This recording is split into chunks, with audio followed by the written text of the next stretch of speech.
Good morning and welcome to the 85th matchup between UW-La Crosse and UW-Eau Claire. I'm Carly Murata bringing you the pregame show sponsored by Kai's Chevytown Game Day Report. To start off, let's talk last year's matchup. The Eagles and Blugolds were in a similar position.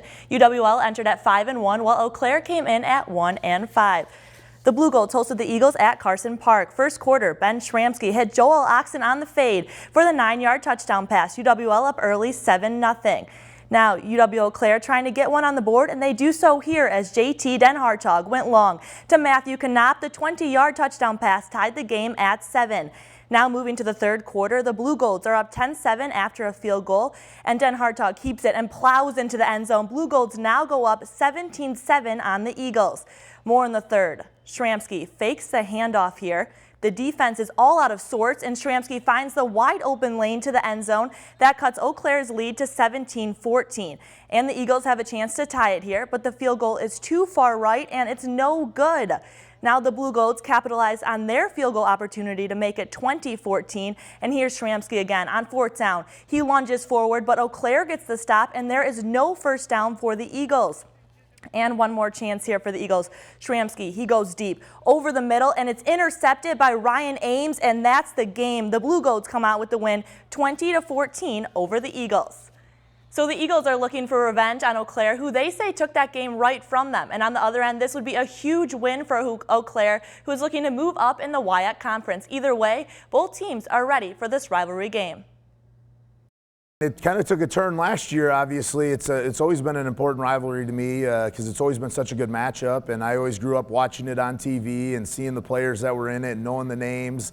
But sure takes a little bit more meaning when they did to us what they did to us last year and taking that game from us. And that's really how we view it, is that they came in and took it from us. And so our guys are going to be pretty motivated, and I know our coaching staff is ready to get this one going on Saturday. I think every single game that I've played against La Crosse has always been a close game. There's not been a real blowout on either side, and I think that's a huge part of what makes a rivalry. A rivalry is like the competitiveness that comes in every single game. And I think just my dad played here, and he still tells stories about playing up against La Crosse when he was playing, and that was back in the 80s. So the fact that those are the stories that my dad was telling me when I was growing up, and now being able to be a part of that myself just makes it that much more special. Going into this game, I think we got a big revenge factor going in there, and I think we just got a more of a swagger to our team and a new style to our team and how we go about things and how we take care of business. And we're looking for a win every week, you know, and it doesn't really matter how it gets done, honestly. But we're just looking for a win, and you know, we're going to go in with a lot of confidence and hopefully get it done. We need to take our first time out, and coming up after the break, we recap each team's season so far. Stay with us.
Welcome back to the Kai's Chevytown pregame show as we get set for the kickoff between the Eagles and Blugolds. Let's take a look at each of the team's season so far, starting with the visiting team, Eau Claire Blugolds. The Blugolds are coming off a loss in their WXOW opener. Overall, Eau Claire has a 1-3 record. Here's WQOW's Bob Bradovich with a recap of UW-EC's season. Year 2 of the Dan Larson era began with a short but difficult road trip to St. Thomas, a team ranked 5th in the preseason Division III national poll. The Blugolds grabbed the early momentum when quarterback JT Den Hartog raced 65 yards to the end zone, giving UW-EC a lead that it would hold for almost all of the first quarter. But a Tommy's touchdown with 28 seconds left in the first tied the game, and then St. Thomas tacked on 2 rushing touchdowns in the second and 3 more in the third, en route to a 47-13 win. Not the outcome the Blugolds were looking for, but they battled until the very end. The fact that our guys were still playing hard even in those moments when there would have been plenty of reasons to just take a few plays off, I thought that was a real positive that came out of that game. The following week, Eau Claire had its home opener against Wisconsin Lutheran. Once again, the Blugolds got a long touchdown run from Den Hartog. But other players contributed as well. Brian Kalaga rushed for 76 yards, including a 35-yard touchdown run. Tyler Paulson had 6 catches for 131 yards, including a 52-yard TD reception, as the Blugolds even their record with the 34-20 win. You know, overall we were more consistent. There's definitely still a lot of things that we could have done better that game as well. But, you know, that game was probably, you know, our best team effort, I'd say. After a road loss at George Fox University of Oregon and a bye week, it was homecoming at Eau Claire, and a large Carson Park crowd saw the Blugolds battle of Falcons to a stalemate in the first quarter. And after falling behind the second, Eau Claire made it a game when Den Hartog took off at a 73-yard touchdown run to make it a 16-7 game at the break. And that was the score after 3, but the Falcons cashed in on touchdown drives of 95 and 71 yards in the fourth. River Falls beat the Blugolds 30-7. We got to go 4 quarters and stick to the 4 quarters of doing us and focusing on us no matter what's going on during the game. And I think when we do that, we can be successful. We just got to be able to find out a way to do that. Thank you, Bob. And now let's take a look at how the 4-0 Eagles got to this point in their season. UWL opened their season against Luther College. This was the 3rd year in a row the Eagles defeated Luther to kick off the football season. To start things off, quarterback Tarek Yagi hit Trip Soma on a 17-yard touchdown to put the Eagles on the board 7-0. And that was just the start of Yagi's day. He completed 28 of 44 passes for 306 yards and 3 touchdowns. This was Yagi's 6th career 300-yard passing game, and the Eagles' home opener was a success as they won 27-7. Next, UWL was on the road to Ripon for their 2nd game of the season. And just like their first, the Eagles capitalized on their first drive of the game. This time, Yagi looked deep to Nick Holcomb. A 28-yard touchdown gave the Eagles the lead. This Yagi and Holcomb duo is just beginning. And after an Eagles 2-point conversion, Ripon was firing back as Julian Patton found the gap and took this one 64 yards to the end zone. Redhawks trail 8-7. But Nick Holcomb took over this game, making history. He caught 4 touchdown passes for a record-breaking 263 yards, and the Eagles defeated the Redhawks 45-14. Now the Eagles are back at home for their 3rd non-conference game, this time against Carroll College, and no one can stop UWL's first drive. This time, Tarek Yagi hit Cole Spiker for the 19-yard touchdown pass. And possibly the play of the season so far, Ryan Cruiser escaping tackles left and right. He returns this punt for 58 yards to extend the lead. The Eagles beat Carroll 41-6. And now time for the real test with the conference opener against Stevens Point. Trenton Smith put the Eagles on the board first as he pounded it into the end zone for a 2-yard score, and now Yagi and Holcomb's turn to extend the lead. Yagi goes deep down the right side to Holcomb for a 40-yard touchdown pass. But it was all the defense this game as they forced 3 fumbles and recorded 6 quarterback sacks in UWL's 35-13 victory. This Stevens Point win was huge for the Eagles and a game that made them realize what they are capable of as a program. I mean, realistically, we've got to climb up the ladder in the WIAC as a program, not just this season, but as a program. And I think our players and certainly our coaching staff knows that Stevens Point's one of those teams that's in that bunch with us, and we had to beat them to keep climbing and keep moving to where our target needs to get to at the top. Just a complete program win. We were good on all facets of the game. Offense, defense, special teams played really well, and I think it was the first time we beat Stevens Point in a while, so that was cool to see. And we didn't just beat them; it I mean, we defensively didn't really give up a point, so that was exciting. Coming up after the break, we'll send it to the field at Roger Herring Stadium. Stay with us.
Welcome back to the Kai's Chevytown pregame report. Scott Emmerich and Bob Bradovich are at Roger Herring Field. Let's head it down to them for more. Scott and Bob?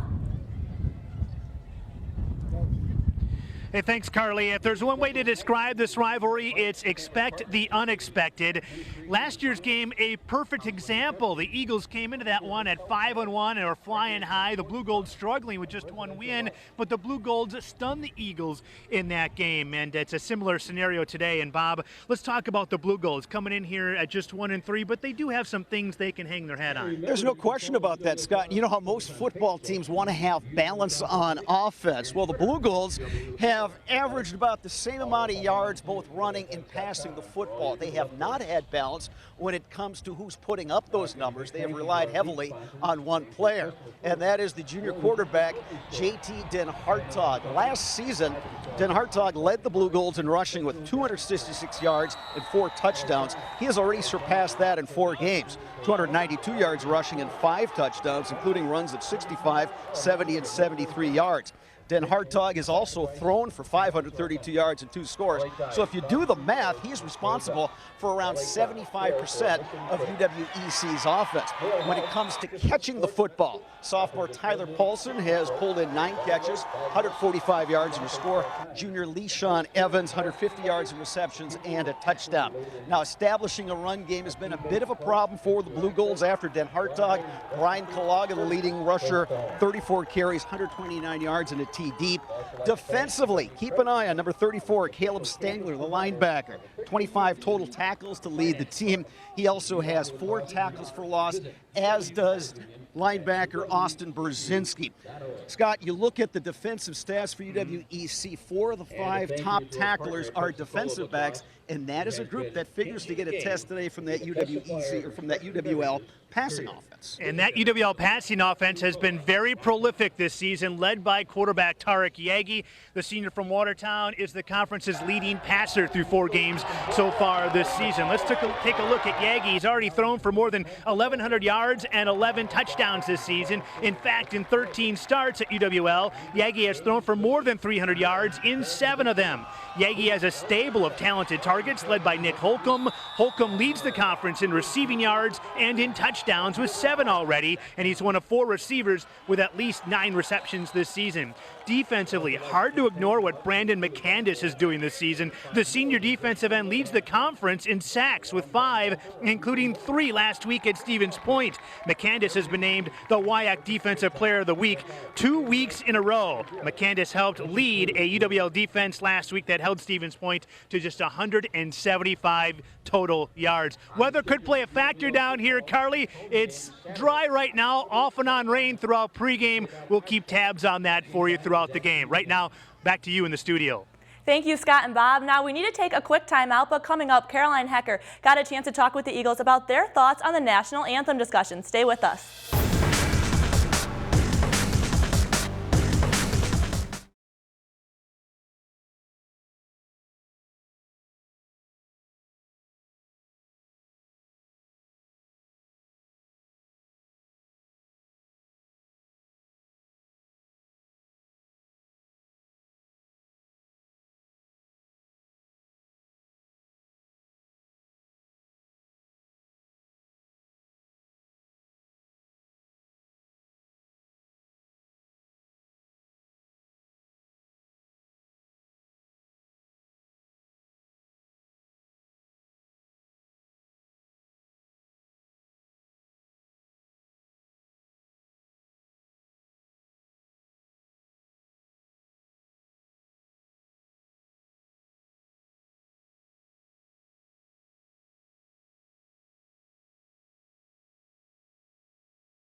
Welcome back to the Kai's pregame report. Our sideline reporter, Caroline Hecker, is at Roger Herring Field, and she got a chance to talk with the Eagles earlier this week about their thoughts on the national anthem protesting. Caroline, what'd you learn?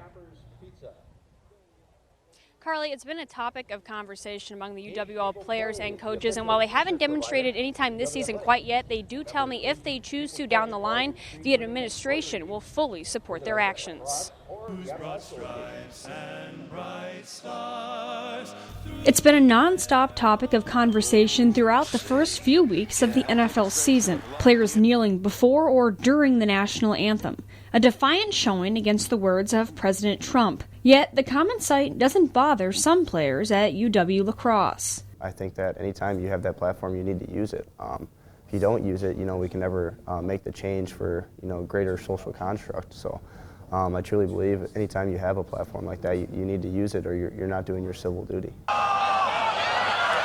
Players, along with the coaching staff, say the dialogue has been open at practice and unity is key. I think we just want to all be kind of together on this as a team. That message resonating with players on the team. I think a lot of it should be done more as a team.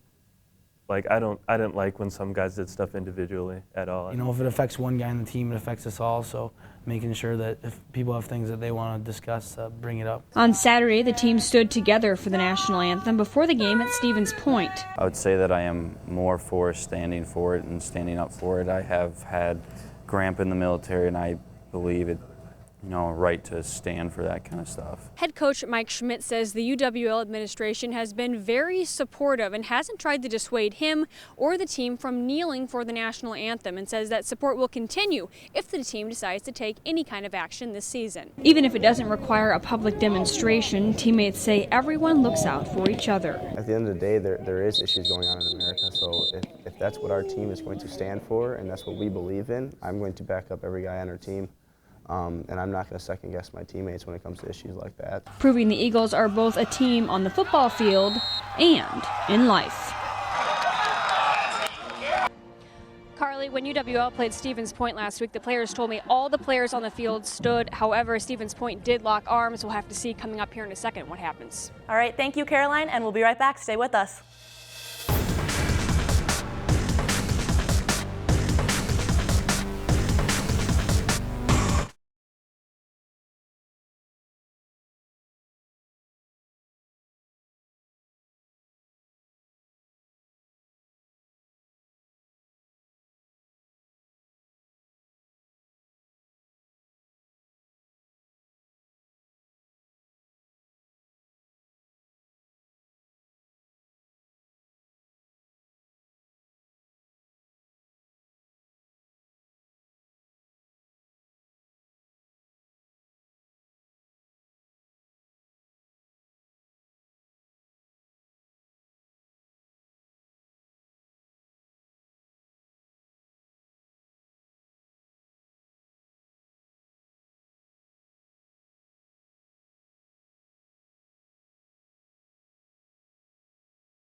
Welcome back to the Kai's Chevytown pregame report. On the visiting sideline today will be UW-Eau Claire coach Dan Larson. Earlier this week, he sat down with WQOW's Bob Radovich.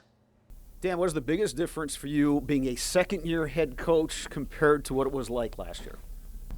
Yeah, I think you kind of are prepared for some of those unforeseen things that kind of came about last year, just kind of with the first go around. I think the biggest thing is just feeling a little bit more comfortable kind of with the dual role of being the head coach, but also being the offensive coordinator as well. I think at times last year a little bit, one might have got overlooked a little bit more than the other. Coaching at your alma mater, is there something different about being a head coach where you played? Yeah, there is. I think, I do feel like, as you try to get a program back to where, so many people believe it's capable of being at, and specifically in the conference, but also from a national level. And when I was at some of those other institutions, it's not that I didn't feel the importance of the program to other people that had sweated for it and had played for it and bled for it. But I think it is a little bit different when you personally have a connection with all those same guys that are doing that, and the connection is that you all wore this jersey and all wore these colors, and I'll believe that the program can be at a place a little bit different than where it is now.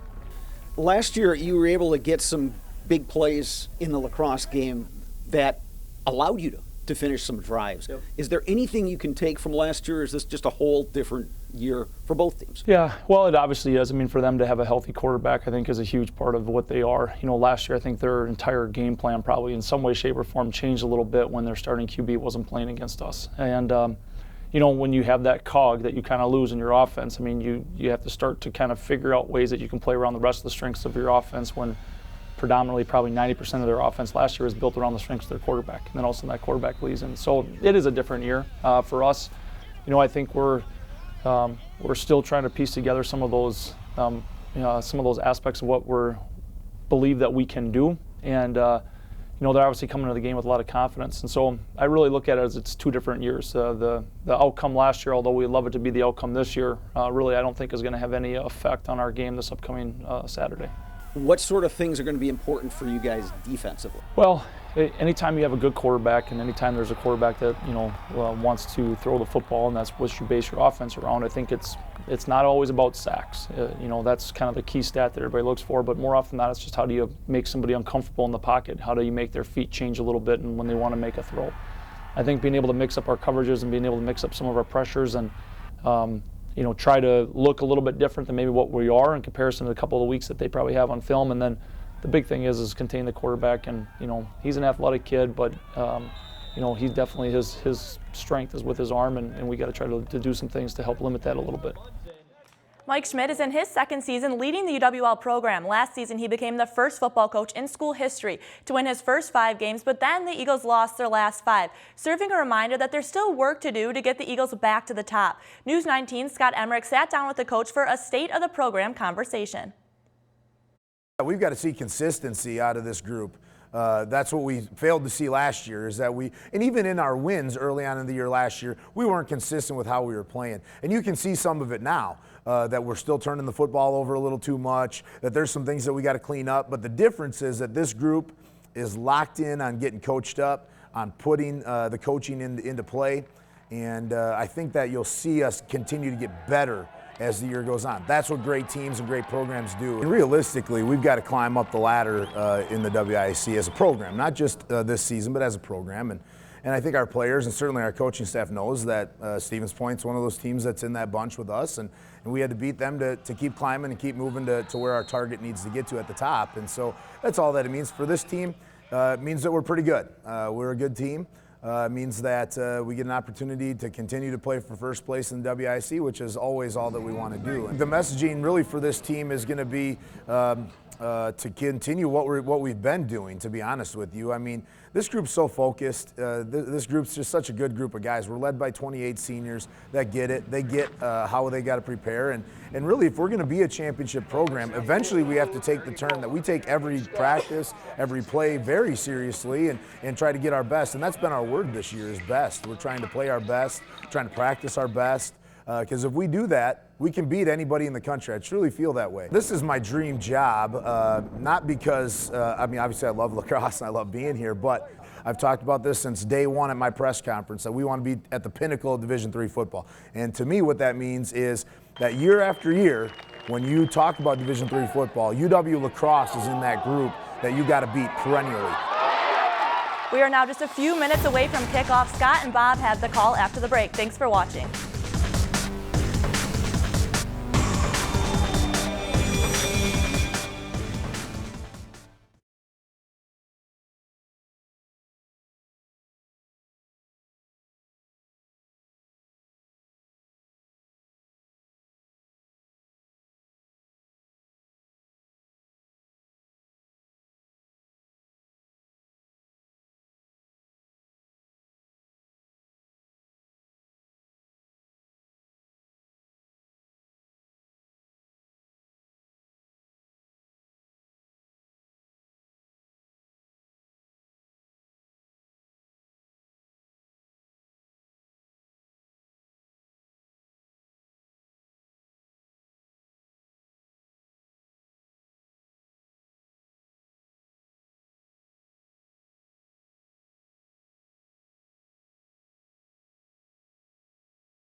UW-La Crosse and UW-Eau Claire collide once again.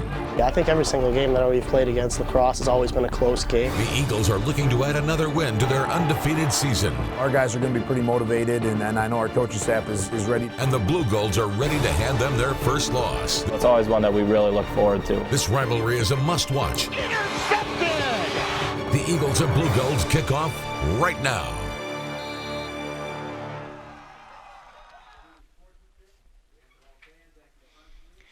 With beautiful Granddad Bluff serving as the backdrop. Welcome to Roger Herring Stadium at the Veterans Memorial Sports Complex here in La Crosse. It's WIAC football. The Eagles at 4-0, getting ready to take on the Eau Claire Blugolds at 1-3. I'm Scott Emmerich, the sports director at WXOW 19 in La Crosse, joined by my colleague from Eau Claire, Bob Bradovich from WQOW 18. And Bob, a very intriguing matchup as always when these two get together. And as I said in the pregame show, kind of expect the unexpected. Scott, the last 6 games in this rivalry have been decided by a grand total of 34 points.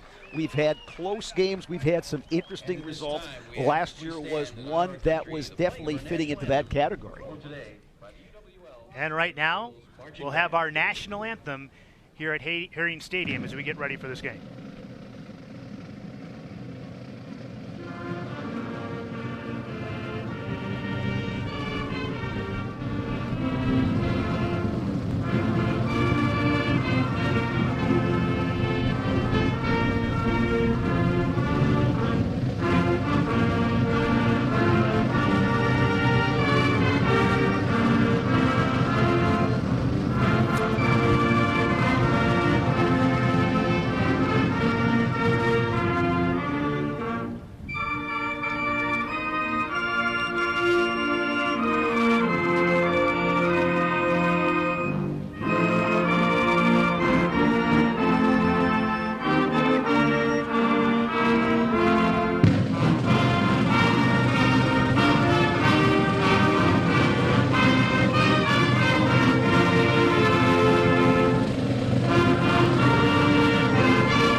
This is the 95th meeting between these two schools. UW-Eau leads the all-time series at 54-28, and there have been 2 ties, but Eau Claire has owned this series in recent years, winning 7 of the last 10, 10 of the last 14, and of course, Bob, last year, the Eagles came in as heavy favorites, but it was the Blugolds who kind of dominated things, winning that game 20-14. And a big key for Eau Claire in that game is that they were able to pop some big plays. They had a long run by Antoine Moore. They had a long pass play. JT did Hartog, hooked up with Leishon Evans, and that really opened up the offensive playbook for Eau Claire. This season, aside from some long runs from JT did Hartog, they really haven't hit the big play. In talking with the Blugolds this past week, they said they're close on a lot of things, but what seems to happen, they shoot themselves in the foot. There's one missed block, or when they're on defense, one guy is missing his gap, and that's the difference. But to a man, they said that these are all correctable mistakes. These are things they can improve on, and they think if they can do that, they will have a good team. On the other side, the La Crosse Eagles come in second year in a row. They've won their first 4 games of the season, and so they are coming out hot, especially with that passing attack. Tarek Yagi, the starting quarterback, and in a bit of an oddity, Bob, this is the first time in 4 years the Eagles will have their preferred starting quarterback in this game against Eau Claire. Last year, Yagi was hurt, and Ben Schramsky got the start. 2 years ago, it was Trent Cummings who was supposed to start, and the year before as well, but he missed both of those games due to injuries. So it'll be interesting to see here the Eagles for the first time with their preferred starting quarterback against the Blugolds, and they've been flying high behind that passing attack. And something that's gone a little bit under the radar for La Crosse this year has been their defense. They don't wow you when they walk off the bus. They're not very big, but they're fast and speedy, and they really controlled things against Stevens Point on the road. Let's listen in here on the coin toss.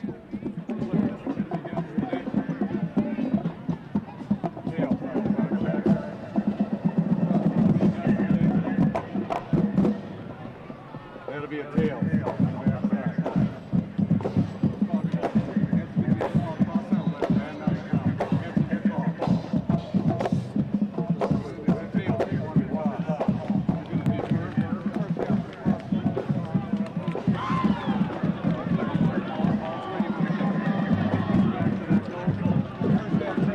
So the Eagles have won the toss. They elected to defer. The Blugolds will get the ball first.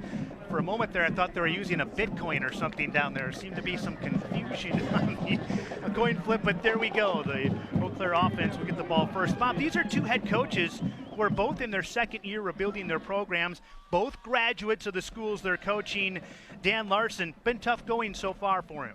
You know, I talked to Dan Larson about that this week, and I asked him, what's the difference about being a coach at a school where you played for it? He said it is different because you know the alumni. You have personal connections with so many people around that program, and while everybody wants you to do well, there is some pressure. It's not that they didn't feel that when they were at other institutions, but it's a different sort of scenario when you're at your alma mater, and Mike Schmidt told me the exact same thing. It says that you take a lot of personal ownership when you're alum of the university where you're coaching. Dylan Kempen is back deep to receive this kickoff for UW-Eau Claire, and we're about ready to get things going. Michael Pacos will do the kicking for UW-La Crosse.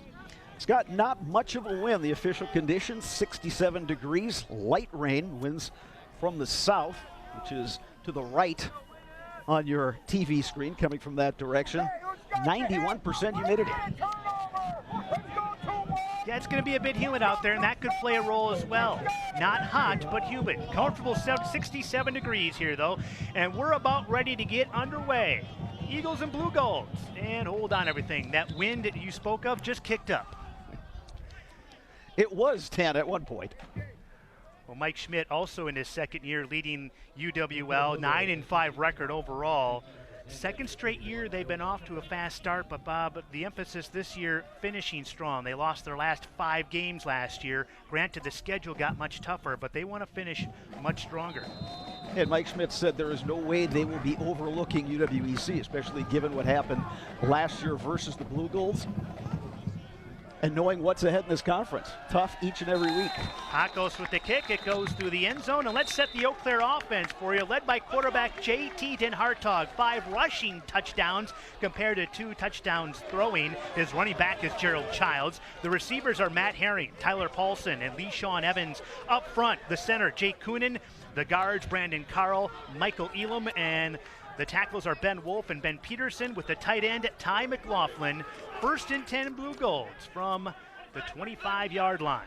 Scott, in watching the two quarterbacks warm up pregame, neither guy seemed to be having problems throwing the football. They were getting good spirals, tight spirals. I don't think that part of the conditions will be affecting things. But we'll see what the weather holds for us over the coming hours. Blugolds with 4 receivers on their first play from scrimmage. Darius Jones wearing number 83 in the slot to the near side of the field. Den Hartog on a quick hitter, caught in a short gain for about 3 yards, and that pass completion goes to Matt Herring. Let's set the La Crosse defense for you. Up front, Zach Zomer, Jacob Woodkey, Reese Felton, and Brandon McCandis. The linebackers, it's a good, fast group. Michael Garvey, Jacob Krieger, just a freshman, and Noah Risch. The cornerbacks, Steve Law and Colton Neiman. Luke Winnan is a safety, and a late scratch, Ryan Weber at safety. Peter Kissling takes his spot in the defensive backfield. 2nd and 7 for the Blugolds. Trigger Mike! Antoine Moore getting the handoff, runs into his own player, and then runs into Luke Winnan for a short gain of 2. Antoine Moore getting the first carry for the Blugolds today, and he had a terrific game last year. He's been battling a shoulder injury so far this season. Eau Claire comes in averaging just a hair under 135 yards per game rushing. So it was interesting when they came out on that first play, empty backfield, trying to get some positive yardage on first down. At least now they're in the 3rd manageable.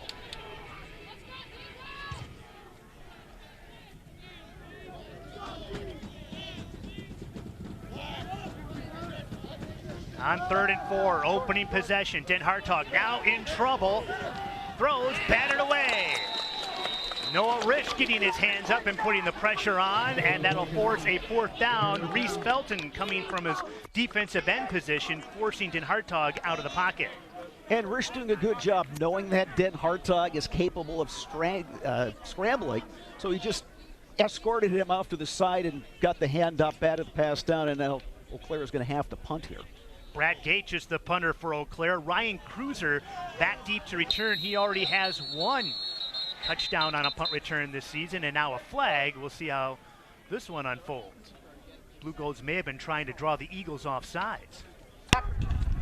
Prior to the snap infraction, false start on the offense, number 32, 5-yard penalty, 4th down.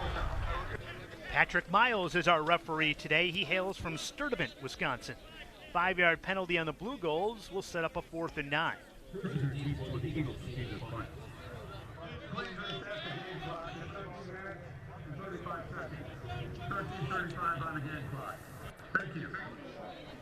So Cruiser back deep to return, averages 11 yards a kick. Kick return, I beg your pardon. Gage averaging 38 yards per punt. One thing Gage has done well is pin opponents inside the 20 4 times. This one may have been partially blocked, and Cruiser picks it up and goes out of bounds at his own 46-yard line. An excellent field position to start for UW-La Crosse, led by quarterback Tarek Yagi, the conference's leading thrower. His running back is Troy Bailey, number 30. The receivers are Nick Holcomb, Trip Soma, and Ryan Cruiser.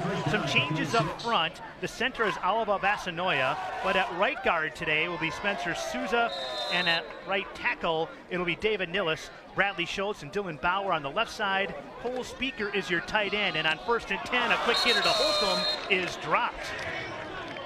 Now the Eau Claire defense up front. They play a 3-4, Justin Viss, Jalen Thomas, and Darius Sims. The linebackers, Sam Romanski, Sam Bookberger, Caleb Stangler is the team's leading tackler wearing number 34, and Austin Brzezinski. And the defensive backs at corners, Alex Eady, Ryan Ames, and the safeties, Drew Hurley and Ross Curran. 2nd and 10 for the Eagles. 5 receivers now in the game. That's Devontae Amos in motion.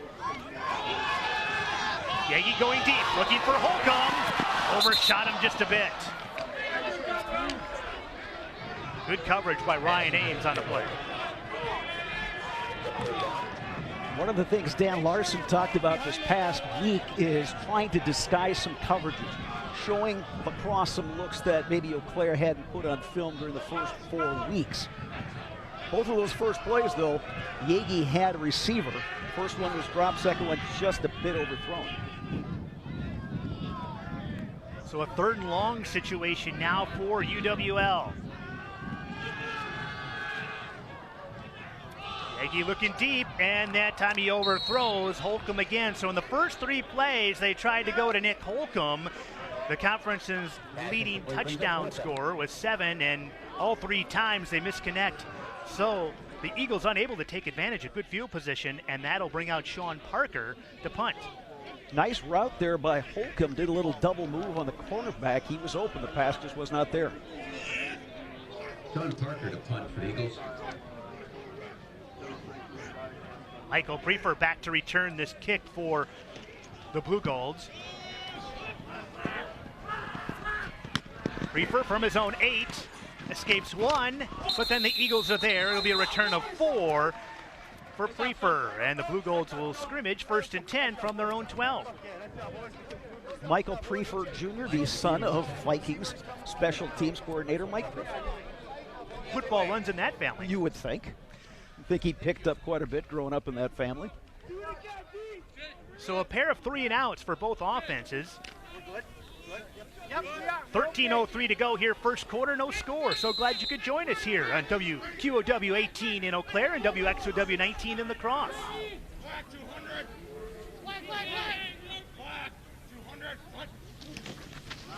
Little read option, the handoff goes straight up the middle. Not much doing that time for Brian Kulaga. A gain of 2, 2nd and 8. Running behind the center, Jake Coonan is one of the senior captains and a multi-year starter. Ben Wolf is the left tackle. Last year, Scott, he was on the right side. They flipped him over. He's packed on some pounds compared to where he was at last year.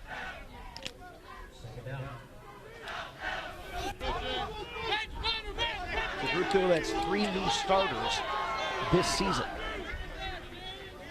On 2nd and 8. Hartog looking for a quick hitter. Comes inside to Jones, who drops it. Colton Neiman on the coverage, but we have a case of the dropsies on both sides so far early going. Darius Jones, interesting player. Coach Larson was telling me he is a emerging threat on offense. And they're trying to get him the ball a little bit more. Scott, it's really interesting when you look at that UW-EC 2 deep. About 5 guys on offense that are second teamers that are all freshmen, and just about every second tier player on the defense is a freshman. So there's a lot of good things you would think coming in this UW-EC program. Dan Larson saying some of these guys may be playing a little bit ahead of schedule, but that's by necessity. In Hartog, pressure, it's McCandis, and that's another sack for Brandon McCandis, adding to his league-leading total, his 6th of the season.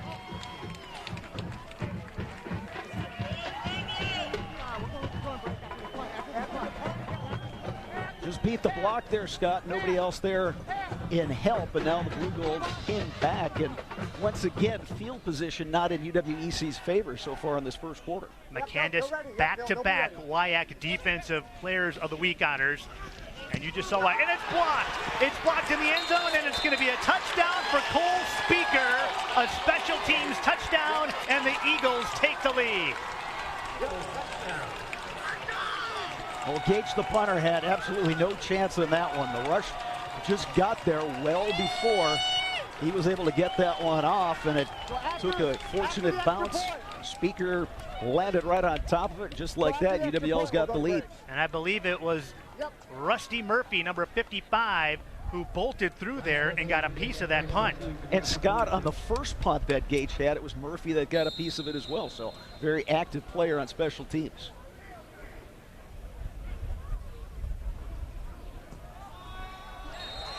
Point after is good by Bryce Wrestling, and the Eagles have grabbed a 7-0 lead, 11:43 to go first quarter.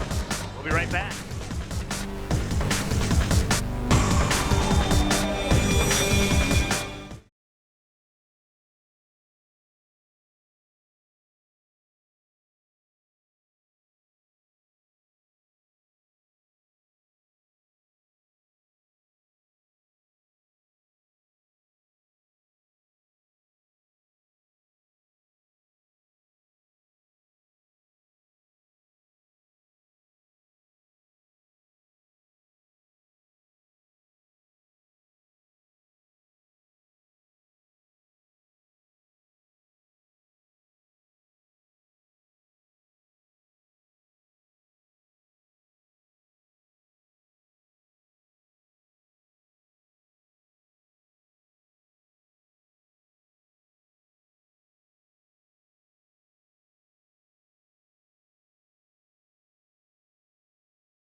Back at Roger Herring Stadium here in La Crosse, the first score of the game comes from special teams, and it's a blocked punt recovery touchdown for La Crosse. Cole Speaker jumping on the blocked punt in the end zone, and the Eagles lead it 7-0. Michael Pecos set to kick off for the Eagles.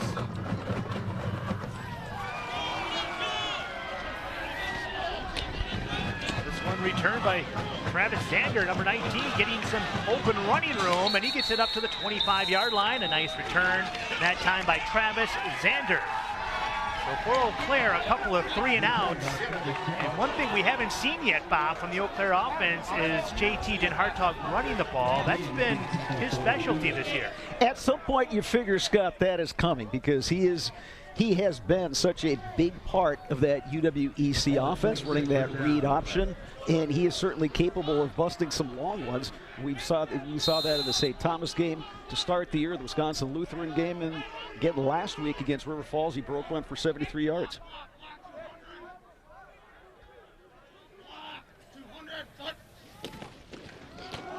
And up the middle, and it's Antoine Moore for a couple. Tough yardage inside there. Peter Kissling coming up from his safety position. Noah Risch making the tackle in there as well for UW-La Crosse. It's a UW-Eau defense that ranks second in the WIAC. They're giving up just 10 points a game. And they also lead the conference in sacks, and we saw one on that last possession from McCandis.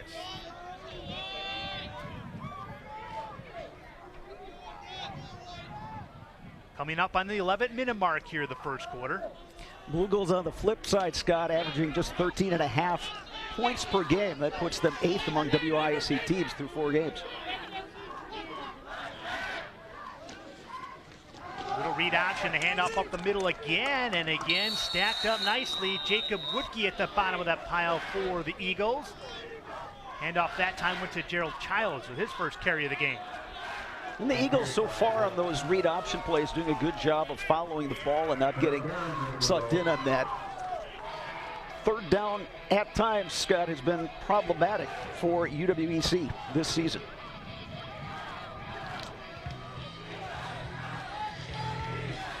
The Eagles, one of the better defenses in the league when it comes to stopping third downs. 3rd and 6 here from the 30. You get a sense this could be a big play early on here. Blugolds 24% on third down conversions. Then Hartog pressure and drilled. Jacob Krieger on the blitz with help from Zach Zilmer. 2nd sack for the Eagles, and the Blugolds forced to punt again.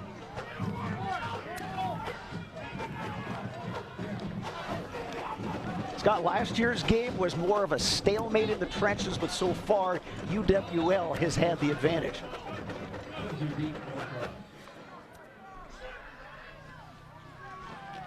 Better protection on this punt, but a shorter one from Gage. Fair catch called for by Ryan Cruiser on the Eau Claire side of the 50-yard line. Eagles ball, 1st and 10, 9:29 to go first quarter, right at the midfield stripe.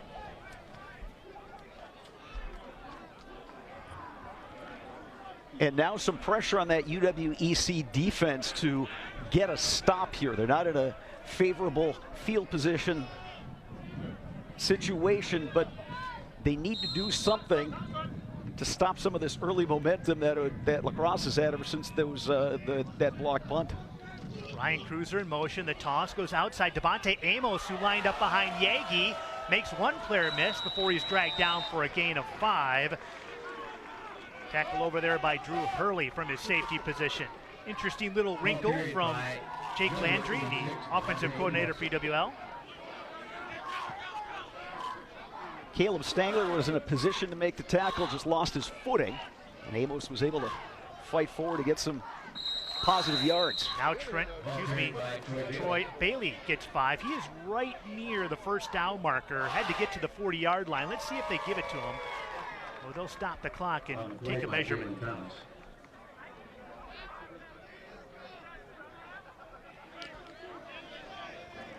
Well, I remember last year, Bob, the Blugolds defense was giving up a lot of yards and a lot of points, but if there's one thing that has changed this year, they have improved a little bit defensively. Coach Larson telling me that they've limited the big plays this season, and they've gotten some more pressure on the quarterback. It's a group that is not huge up front, but it's the traditional 3-4 in the sense that the guys up front try to tie up their blockers and let the linebackers make plays, and all those linebackers can run, and they're very good at rallying to the ball, and they get a lot of hats to the ball carrier. Well, they need to stick a piece of paper between the stick and the football there. That's how close it is. You need a magnifying glass. And apparently it is about a half a chain link short.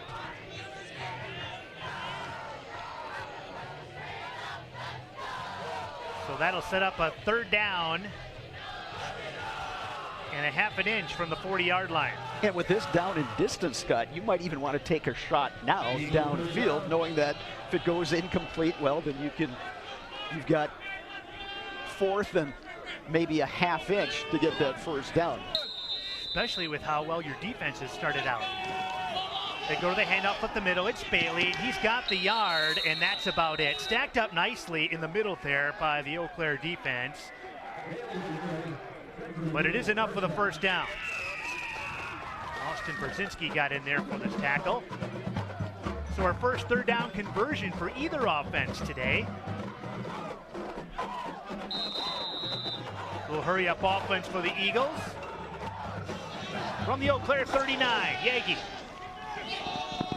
Caught by Cruiser. It's a gain of 8 yards on the play. Yagi with some pressure that time. Got it off just in time. Coverage on the play for Eau Claire from Dylan Kempen. Blugolds defense just one interception this season. That was Ryan Ames. Remember, Ames had the game-sealing interception last season. Up the middle, Bailey. Stop short. Boy, that was a big play up front. Let's see who gets up out of that pile. Let's see. Darius Sims, number 50, did a good job of just stacking that one up and letting the other guys come in and finish off the ball carrier. It was huge because there weren't many defenders behind Sims that time, and if Bailey would have broken through, he may have gone the distance. So third and short now for the Eagles in Blugolds territory. Bailey lines up next to Yagi, shotgun. Pressure coming, quick hitter, drops. Milliken, the intended receiver. Trent Milliken, that one was right in the old breadbasket, but he couldn't pull it away. So fourth down and an interesting decision here for Mike Schmidt, and he's gonna bring on his kicker, Bryce Westling, and this is gonna be a long field goal attempt here. He does have the wind at his back, Scott. Westling so far this season, 3 of 4 in field goal attempts. His long 39 yards. This one will be from 51.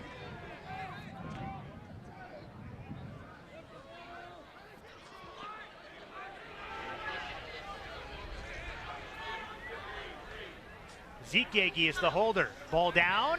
The kick is short and returnable now.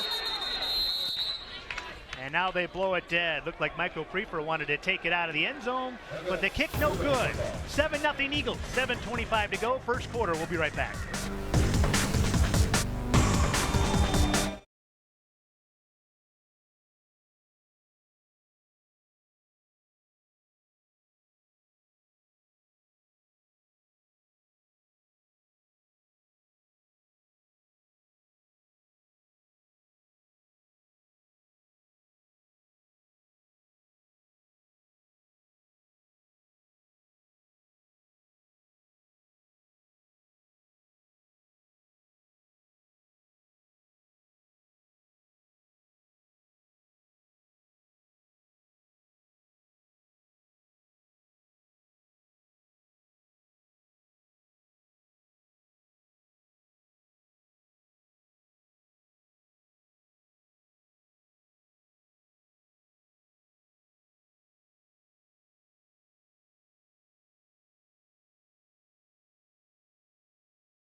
And the sun trying to peek through here at Herring Stadium in La Crosse. The Eagles leading 7-0, 7:25 to go first quarter.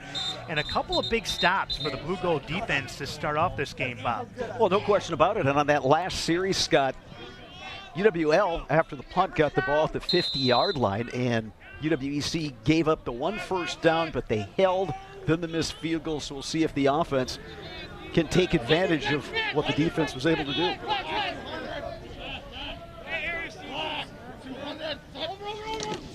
Here's the handoff going to Herring on the end around, and Herring scoots up to the 25. Ball comes loose, and the Eagles have it. Turnover.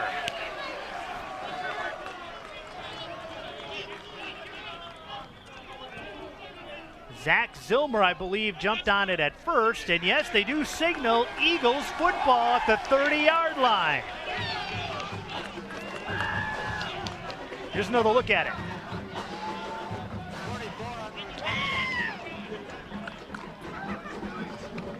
And it was Peter Kissling, number 41, who ripped that ball out, Bob, and Zach Zilmer hopped on it, and now an opportunity for the Eagles.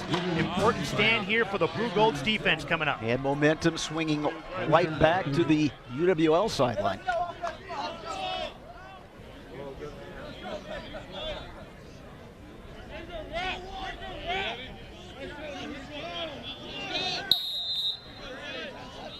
On first down, the handoff up the middle of Bailey. flag comes in almost immediately after Bailey gains only about 2. We'll see Bailey if with this the is carry. going to go There's a against flag the on the Eagles. play. Generally in the area of holding.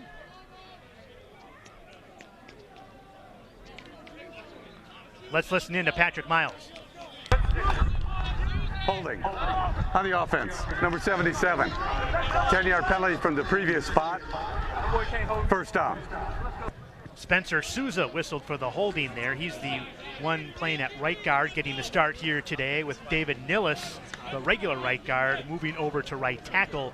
Michael Olson, the usual starter at right tackle, is in the concussion protocol for UW-Eau and not playing today. So a first and 20 from the 40-yard line.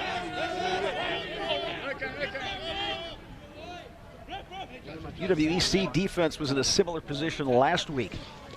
Fumbled deep in its own territory. Defense that time able to hold River Falls to the field. This is Devontae Amos for a gain of 13. Blugolds came with a blitz that time, and Yagi got it off to Amos. Amos just a freshman. That's his 9th catch this year. Eagles really high on this young fella. Brandon Rosado on the coverage. He's a freshman out of Beaver Dam. Yagi going towards the end zone. It is caught. Touchdown, Nick Holcomb. 2 plays, 40 yards, and a score, and Nick Holcomb adds to his league-leading total. That's his 8th touchdown of the season. Great touch shown by Tarek Yagi there, and Holcomb doing an outstanding job of kind of lulling his defender to sleep and then making that last little burst and hauling that one in. For Yagi, that's his 12th touchdown pass of the season.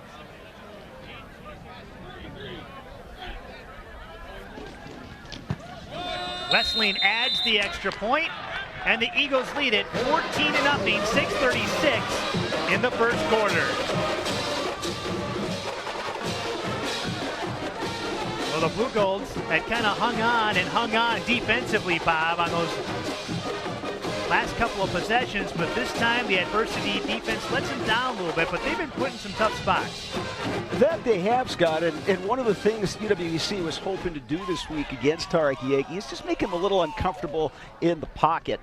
You're not going to sack the guy all the time, but just try to get him to maybe not set his feet. But that time, Yagi had a clean pocket. He just dropped that one in there. Well, the Eagles were in danger of spoiling some really good field position here in the first quarter and facing a 1st and 20 from the Eau Claire 40. A couple quick connections for Yagi. The last one, the touchdown to Holcomb, and the Eagles leading 14-0.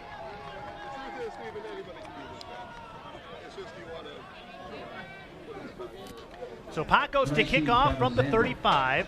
Number 31, Dylan Kempen. Kempen and Zander back deep to return for the Blugolds, standing on their own goal line.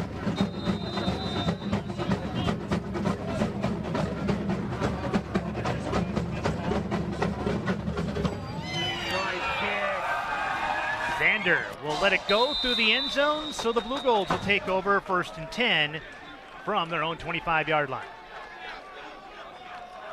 Scott, this game is playing out like others have earlier this season for UW-EC. We see Matt Herring, after that fumble, comes back into the game.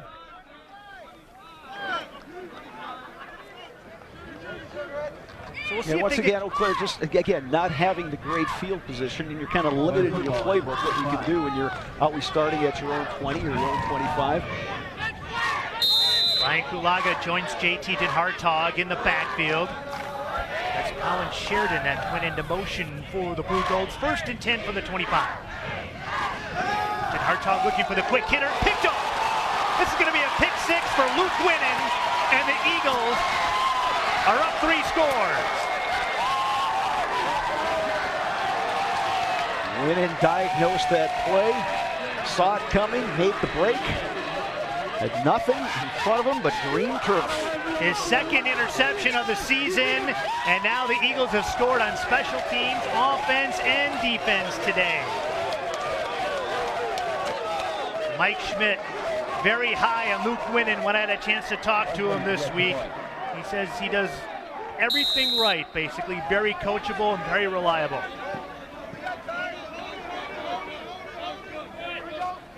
And he showed it there. A big play there. Luke Winnan with the pick six. Westling with the point after, and just like that, 21-0. La Crosse leading Eau Claire, 6:28 to go. First quarter, we still got a long way to go. Well, you said it, Scott. Offense, defense, special teams.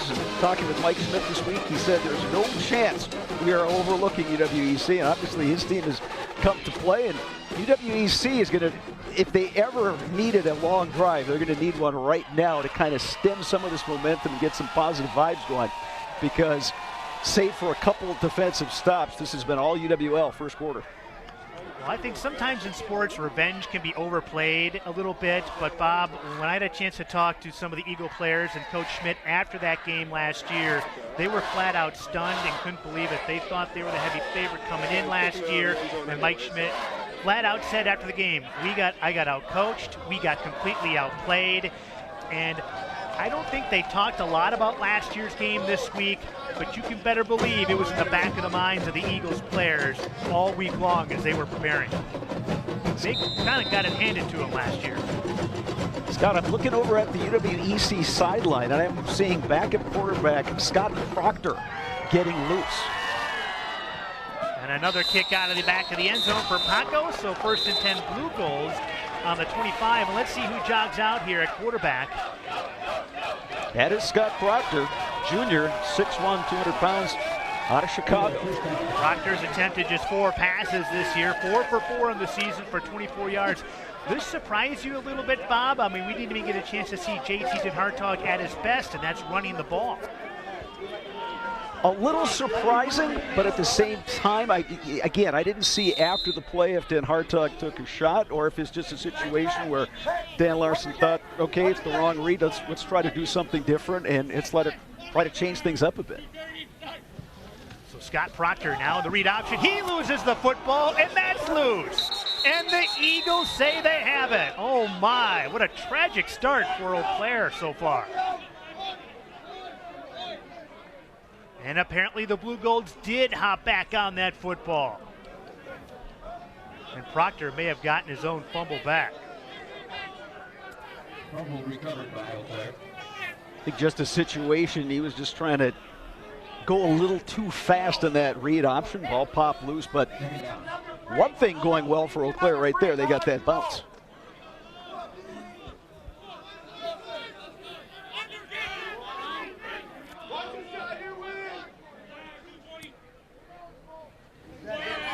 Second and 9 from the 26. Proctor keeps it this time. Lots of running room on the far side and dragged out of bounds, and the first down for the Blugolds after a gain of 12 from Scott Proctor. And that's that read option. We've seen JT Den Hartog do it well this season. Proctor executing that one well, got to the outside. And first down for the Blugolds in their best field position so far. Going off the left side that time behind senior left tackle Ben Wolf, who Dan Larson calls one of the team's best offensive linemen. First down for the Blugolds.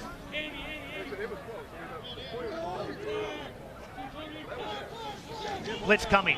Proctor bobbles and nowhere to go. Steve Law from his cornerback position came up, and then he was joined by many of his fellow Eagle teammates. And it's a loss of 4.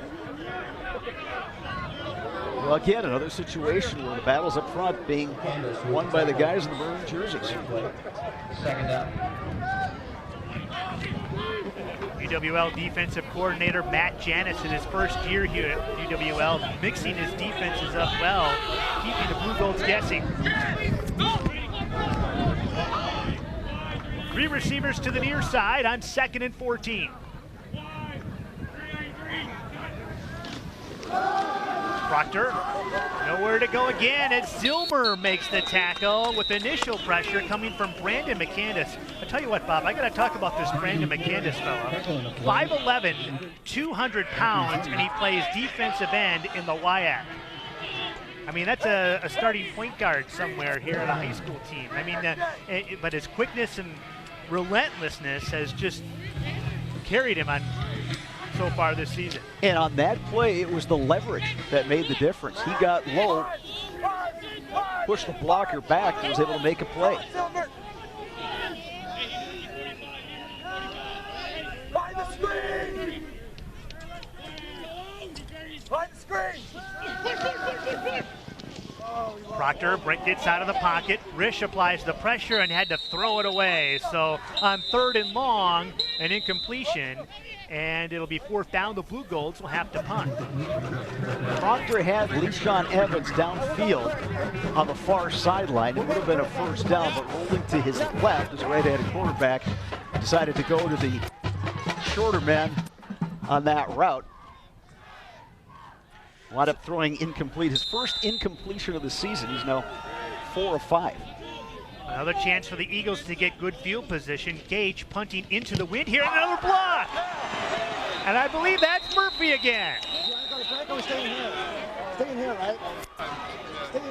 It is. Yeah, that's Murphy again. Rusty Murphy, the freshman from Cudahy, putting himself on the map. And a big change of possession here, so instead the Eagles will start once again. Watch number 55, Rusty Murphy here. Nothing special, he just kind of blows up the wall in front of Gage.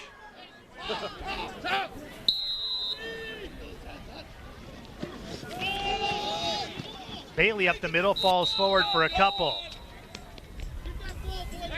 3:20 to go, first quarter.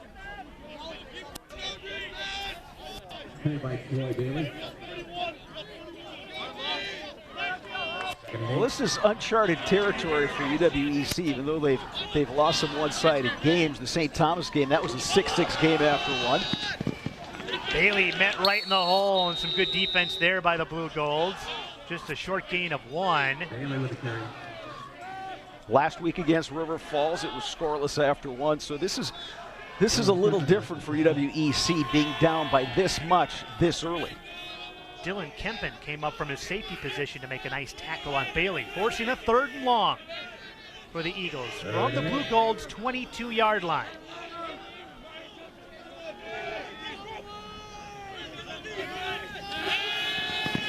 Yagi stepping up, throws, knocked away at the last moment. Drew Hurley.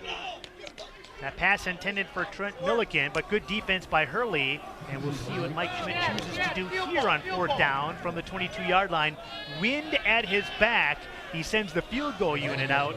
Bryce Westling will attempt this one. Missed one earlier from 51 yards.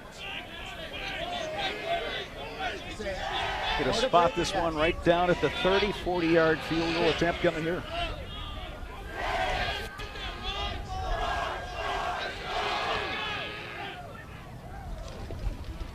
40-yarder on the way, and that one is blocked. And it's scooped up by the Blugolds, and they hold. A big stop there for the Blugolds as they get some momentum.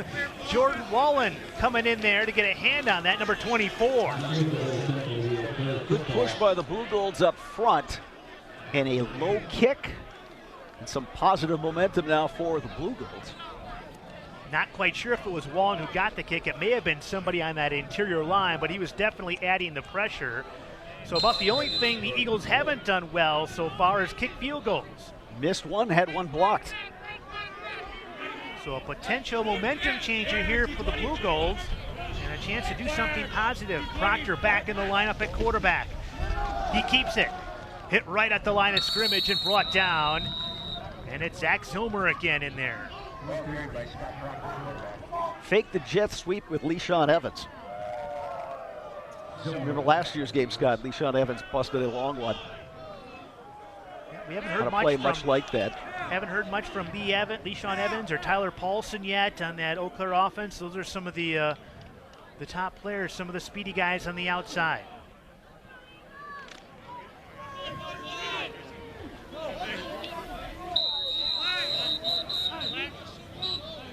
And now a timeout. Play clock was running down on the Blugolds, and so they noticed that. And timeout for Dan Larson and the Blugolds with 1:40 to go here in the first quarter. Eagles up by 3 scores. Caroline has something she can add if Scott I see JT Den Hartog in that huddle, so based on what I'm seeing, Scott, from here, it doesn't appear that it's an injury. It's just a situation where Dan Larson decided to make the switch.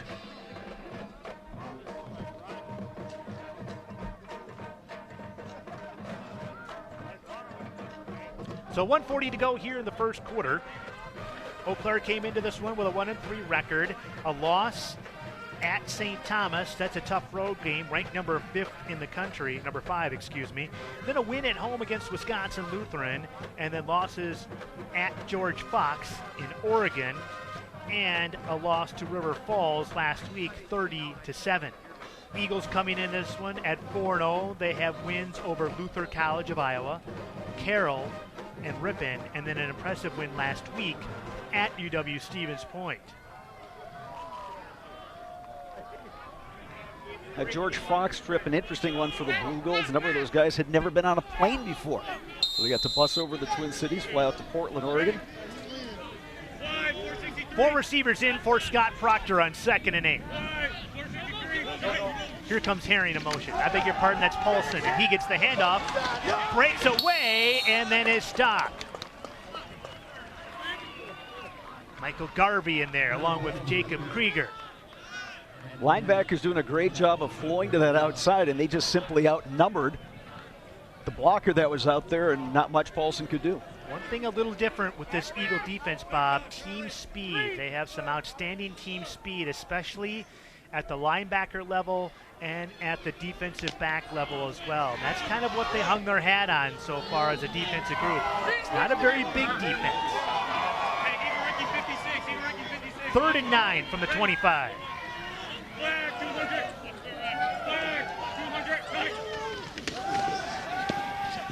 Proctor looking deep, looking for Evans. Knocked away by Law, and we got a flag.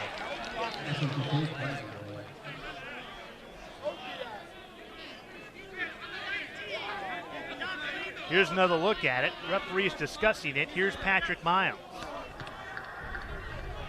Pass interference on the defense. Number 19, 15-yard penalty from the previous spot. First down. Steve Law gets flagged for pass interference. It's a 15-yard penalty and a first down for Eau Claire, and the drive continues with 48 seconds left in the first quarter. A well-thrown ball by Proctor, who had time to set his feet and get that one downfield. And if you're the Blugolds, you'll take a first down any way you can get it. Mike Schmidt didn't like the call, but the official here on the near side said that Law had his hands on him before the ball arrived, even though Law had looked back for the ball at the last second. That's Evans in motion. The snap comes off Evans. Proctor somehow gets away. Ripped down by Noah Risch. A loss of 3. Noah Risch has stepped up here in the first quarter, had a couple of big plays, a couple of tackles for a loss, and a knockdown pass.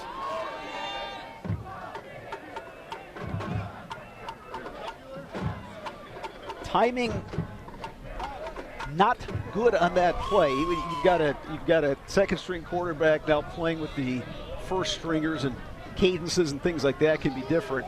First quarter coming to an end, Scott. I think from the Eau Claire perspective, this is your time to regroup, put this one in the past, try to move forward. They'll get the wind at their back to start the second quarter. We'll see if that makes a difference. 21-0. Eagles lead the Blugolds. We'll be right back.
Back at Herring Stadium, Caroline Hecker's the third person of our broadcast crew. She's standing by along the sidelines. Good morning, Caroline. Hi, Scott. You know, I spent some time during the first quarter on the UW-Eau Claire bench, and as you can imagine, an obvious sense of frustration among both players and coaches as they try to diagnose what the problem is on both sides of the ball. I heard a lot of players yelling, "Get mad, keep your heads up," so let's see if they can channel that frustration into some points here in the second quarter. On 2nd and 12, the handoff to Kulaga, and he sneaks ahead for one, but that is it. The Eagles winning the battles up front so far, Bob. Scott, you look at the first quarter stats. UW-EC has run 19 plays from scrimmage. They've gained 15 yards. UW-Eau, on the other hand, 14 plays, 59 yards, 46 of those coming via the pass game. They had the long pass of 27 yards. Yagi to Holcomb. All in all, the Blugolds defense has played reasonably well, but you give up a pick six, you get a punt blocked, recovered in the end zone for a touchdown. You can't hang it all on the defense. And now as the second quarter starts, the rain has really picked up in its intensity. It is coming down pretty good right now. Proctor back to throw, and Noah Rich drops him for a sack. Third sack of the game for the Eagles, and that's a big loss all the way back to the 28-yard line. Here's another look at it. Little stunt that time by the right defensive end. Linebacker came in, had a clear path to the quarterback, who did not see the guy coming from the blind side. And it is really coming down hard. Boy, that first quarter was spent in complete dryness, but it is a downpour now. And this time, they get Rusty Murphy blocked to number 55, and this punt will sail out of bounds, and it'll be good field position again for the Eagles after the short punt from Gage. 1st and 10 from their own 45-yard line, and the umbrellas came out. They were popping out quickly there. You're going to have to hang on to those umbrellas, too, because the wind is gusting as well. So the Eagles moving into the wind now as the rain really picks up. This is the heaviest it's been all day here in the Crosse. 1st and 10 from their own 45. This is where ball security is crucial. Up the middle, Bailey for a gain of 5. When it's raining hard like that, I'm sure the Eagles will take 5-yard gains all day long.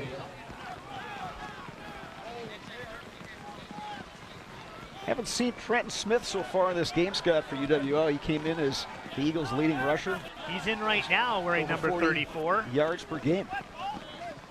Smith is lined up to Yagi's left, and he gets his first handoff of the game. Smith into the open, flag down, first down yardage for Smith, but this one might be coming back.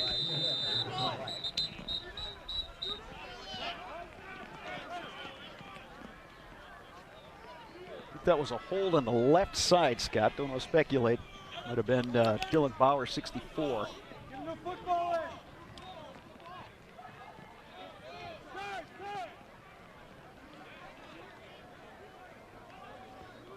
Here's Patrick Miles, our referee. On the offense, number 72, 10-yard penalty from the previous spot, 2nd down. Well, that's Oliver Vasanoja, the sophomore from Finland, the country Finland. Came all the way overseas. Hope he had a chance to catch Carly Murata's feature story on the Vasanoja brothers coming up at halftime.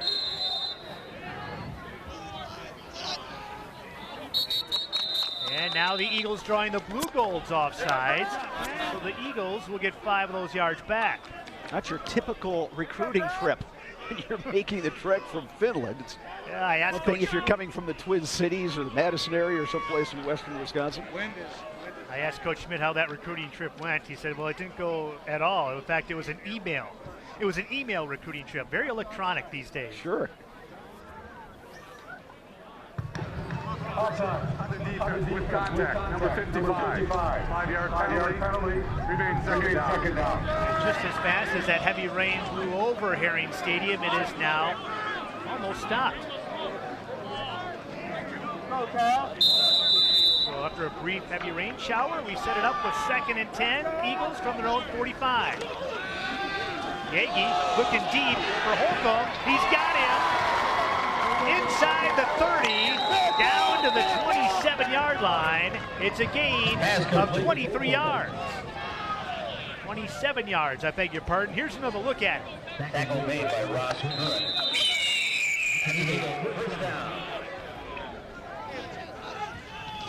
And on first down, Trenton Smith up the middle, breaking through and picking up 5 more before he's brought down. Well, that previous play, Scott, just another situation where Ames, the defensive back, is looking for the football. Holcomb able to make the adjustment. The ball was slightly underthrown. Holcomb was able to pull it in. I'm not sure if that was slightly underthrown on purpose. I think that ball is just kind of heavy, and he's kind of shot-putted it out there. Or that could just be the plan, the old back shoulder fade type situation where you let your receiver come back and make a play on it. Yagi to Cruiser. Cruiser down to the 6-yard line. Another first down after a gain of 16. First and goal, UW-Eau. And now Yagi brings the Eagles right back to the line of scrimmage. They hand off to Smith. Smith down to the 2-yard line. Second and goal. Eagles trying to extend their lead. Under 12 minutes to go here in the second quarter.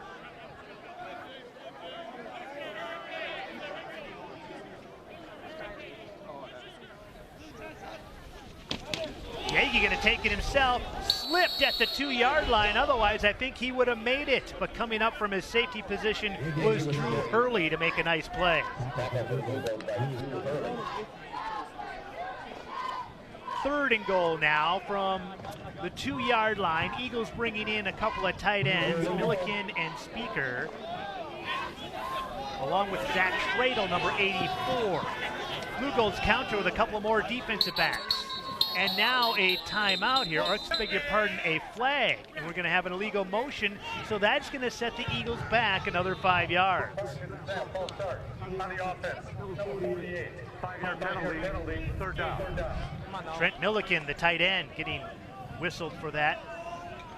And a tough start for Milliken. A drop and now a penalty inside the 5-yard line.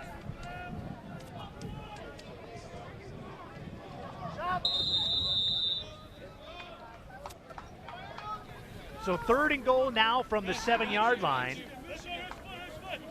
The rain has stopped. 4 receivers in now for Tarek Yagi.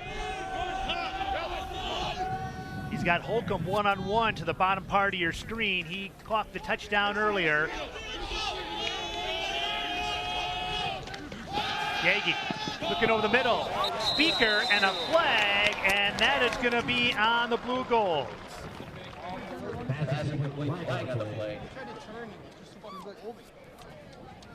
Austin Kastner had a little extra grip on Cole Speaker on this play, Bob. Yeah, good call. He was riding him before that pass was thrown, and while that pass was in the air, so. Pass interference on the defense. Number 21. By rule, the foul occurred in the end zone. The ball will be placed at the 2-yard line. First down. So a fresh set of downs now for the Eagles. Now from the 2-yard line, 10:42 to go, second quarter.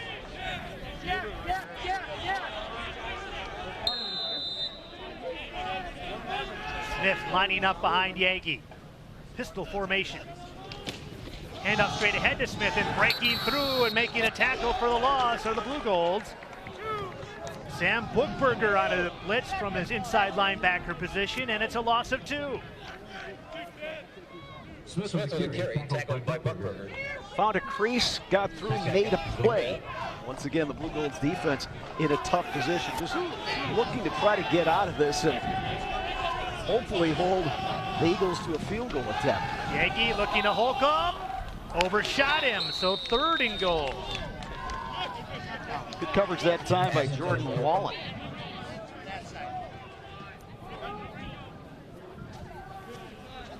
Third down. Now another shot at third and goal for the Eagles, this time from the 5-yard line.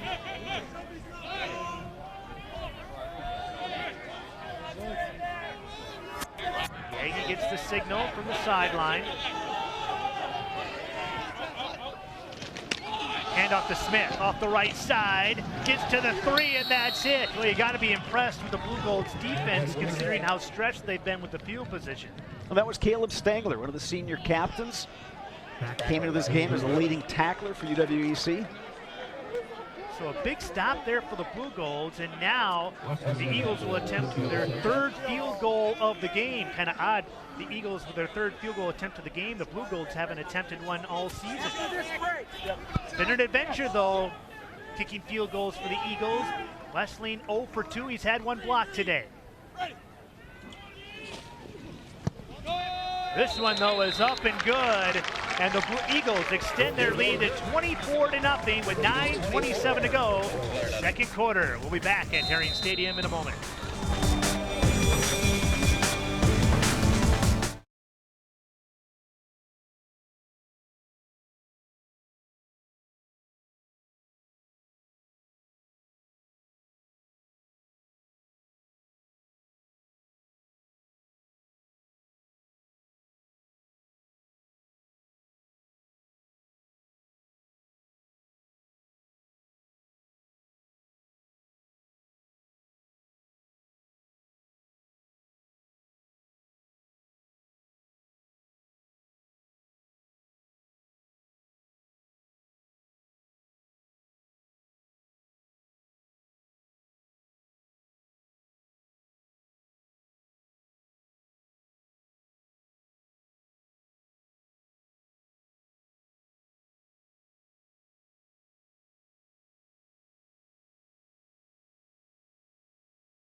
Scott Emmerich and Bob Radovich back with you at Roger Herring Stadium at the Veterans Memorial Sports Complex. We've had everything in this game, special teams scores, defensive scores, offensive scores from La Crosse's side.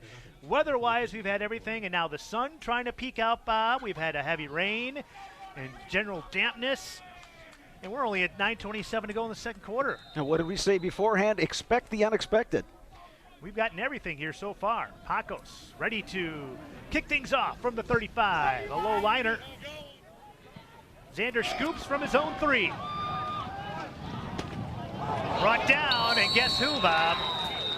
Number 55, Rusty Murphy. He has been a special teams demon in this game.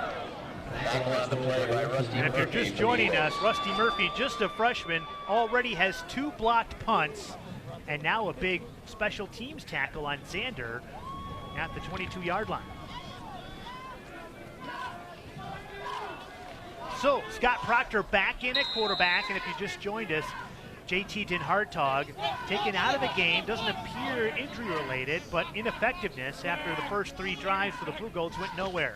Proctor hands off up the middle. Noah Rich leading the charge. And going back to Den Hartog, he was pulled from the game after throwing the pick 6. Den Hartog 1 of 4 with the interception. He has not run the ball, and in the open we talked at length about JT Den Hartog being responsible for right around 75% of the Blugolds' total offense.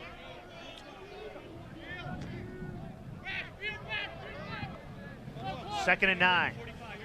Antoine Moore in the backfield with Proctor.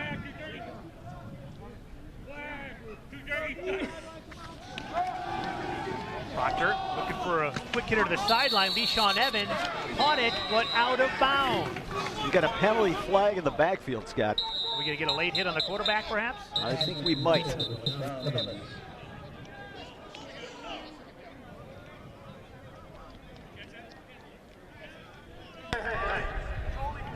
Personal foul, roughing the passer, number 99 on the defense. 15-yard penalty, first down. And that's Brandon McCandis, number 99, getting whistled for the personal foul. McCandis already with a sack in this game and has generally been a very disruptive force for the Eagles on defense, but that time gets whistled for the late hit. Once again, coming from that blind side of Scott Proctor, but they hit just a little bit too late, so first down for the Blugolds.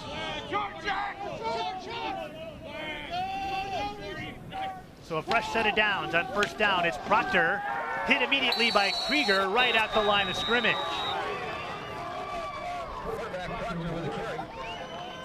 And again, that speed of that defensive front and the linebackers making life really difficult for that offensive line for UW-EC. Tell you what, Risch and Krieger have really stepped up in this game. That linebacking core having themselves a big day for that Eagle defense. No gain on first down for the Blugolds, 2nd and 10. Here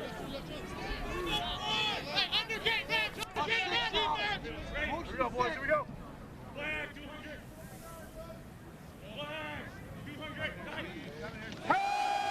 Proctor looking deep for Evans and overshoots him. Coverage on the play by Steve Law. Proctor's yet to complete a pass here so far. Came into this game 4 of 4 this season in limited duty. 0 of 3 so far in a relief role of Den Hartog. 3rd and long. Not the ideal position for any offense, Bob, but especially when passing is not your strength.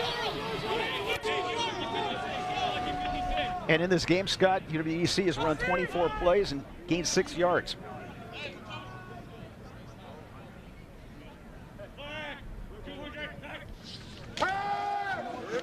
Proctor, pass batted in the air, and it falls harmlessly to the turf. Incomplete pass. Didn't see who got a hand on it, but again, there was more pressure up front from that Eagle defense, and that'll make it a 4th down.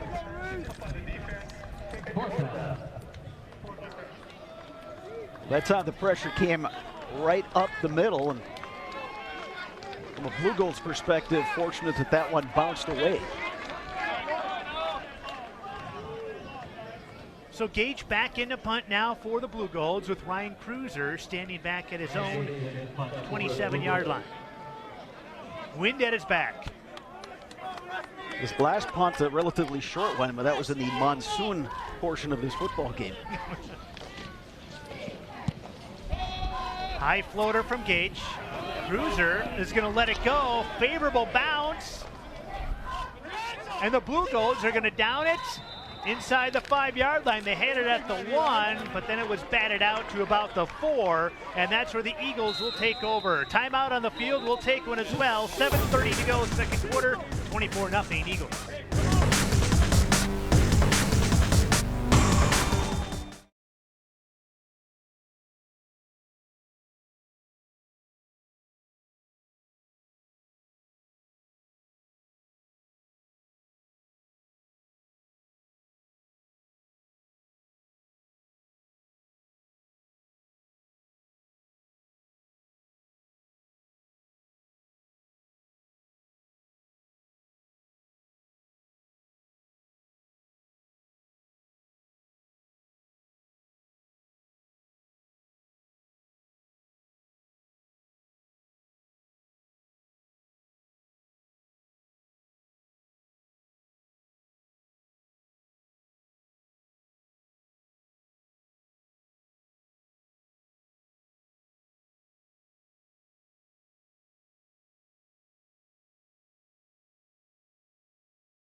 The first difficult field position for the Eagles, starting 1st and 10 from their own 5. And Bob, the way the Blugolds have kind of just hung in there defensively, if they can get a stop here, a 3 and out, they can get good field position and maybe get a little bit of momentum here. Brad Gage, a punt of 57 yards, and great hustle by Victor Martinelli to keep that one from going into the end zone.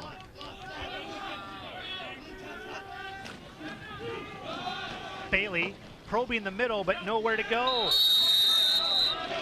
Sam Romansky leading the charge from his left outside linebacker position. Jalen Thomas also in there as well for the Blugolds. 2nd down, only a gain of yard that time for Bailey.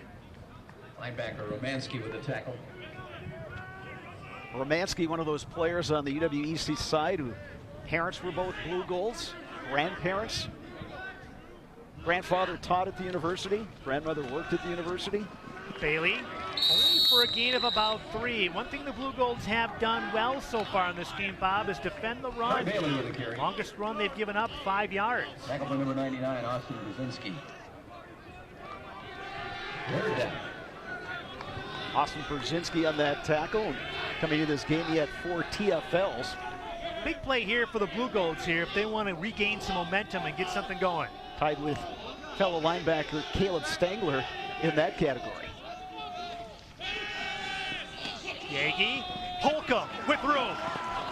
First down yardage all the way out to the 29-yard line. A big play there for the Eagles to get them out of unfavorable field position. Holcomb coming from the left side of that formation. Everything else was flowing to the right, and a couple of defenders getting caught up in the wash there. Pretty easy pitch and catch, and a good gainer for UWL to get themselves out of their unfavorable field position after that punt. Yagi to throw again. Holcomb is wide open. Nobody covered him. A little mix-up in the coverage there. Holcomb gets up to the 50-yard line and a gain of 20 and a first down. Bob, did you see what happened there? Well, I'm going to tell you what's going to happen after that play. Dan Larson, the head coach, is going to be happy because one of the keys he talked about this week is we have to identify their playmakers. We have to know where Holcomb is, and in that time, they just lost him. And now an injury on the far side of the field. It looked like there was some confusion in the defensive backfield with Amos going in motion. The near corner stuck with him and then left Holcomb wide open. We'll take a timeout. Injury on the field. 5:45 to go. Eagles leading. We'll be right back.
Jordan Wallen, junior from Eagan, Minnesota, was the injured player for the Blugolds, able to walk off on his own power.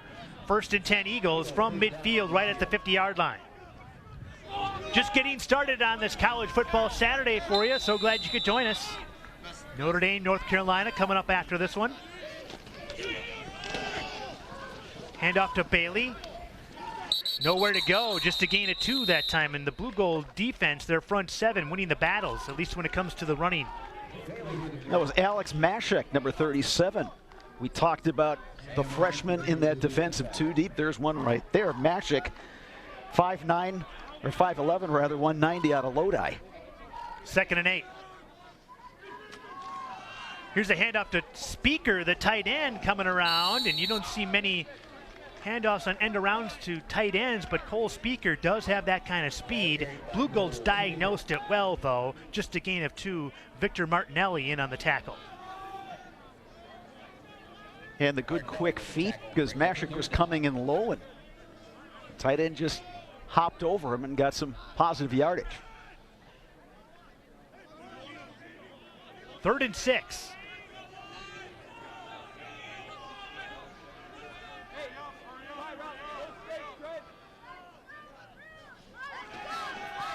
Yagi, open, Speaker, first down yardage, down to the 34-yard line. Cole Speaker with his 10th catch of the season, I beg your pardon, and it goes for a first down. In both of the long pass plays on this drive, the Blugolds are sitting in zone, and UWL receivers are doing a good job of finding those open areas, and Yagi's delivering the ball.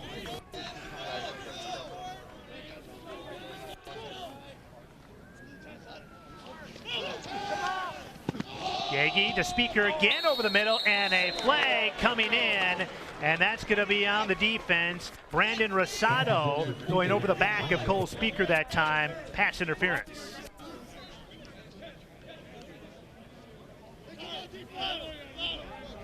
And that should set the Eagles up at the Eau Claire 22-yard line. 4:06 to go, 2nd quarter.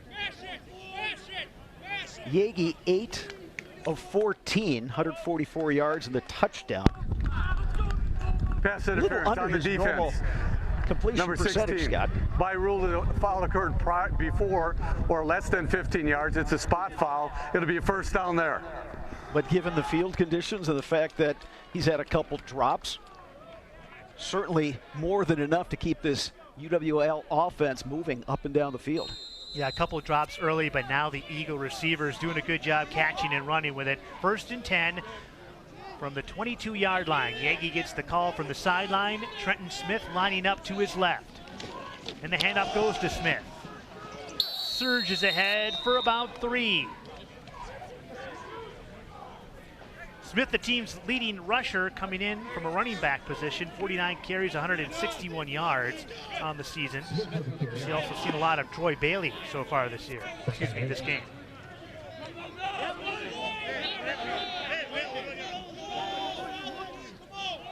Caleb Stangler on that last tackle for the Blugolds. Yagi looking for Speaker. Touchdown, Eagles!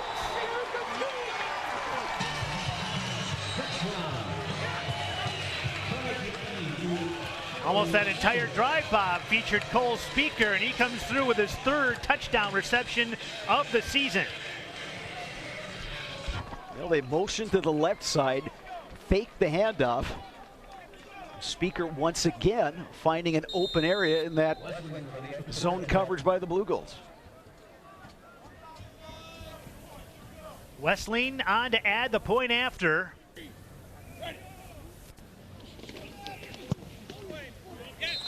And the Eagles leaving no doubt so far. They lead this one 31-0, 3:31 to go in the second quarter.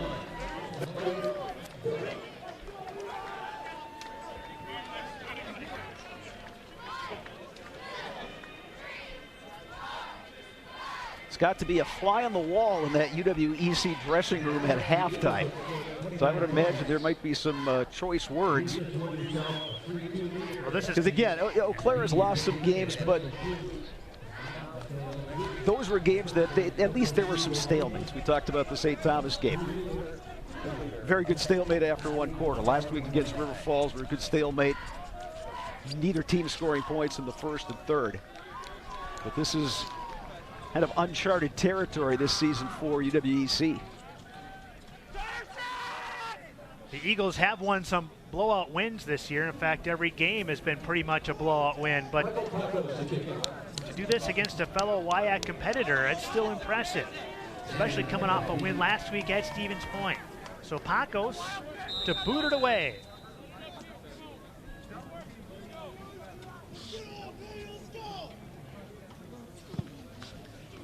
The low liner that Xander's going to field from his own 7.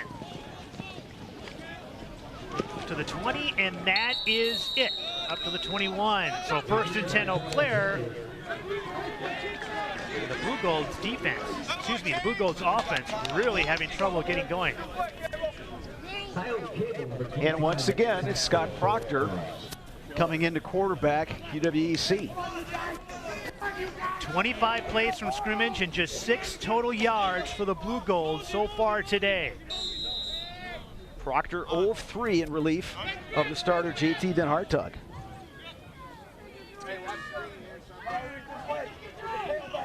Gerald Childs lined up in the backfield with Proctor. That's Herring in motion. Proctor keeps it, and Proctor with a big gainer. Up to the 37-yard line. And just like that, the Blugolds have doubled their total yards for the game. We have an injured player, as you can look at Proctor going straight up the middle. That injured lineman, right tackle Ben Peterson. Peterson, a junior out of New Richmond.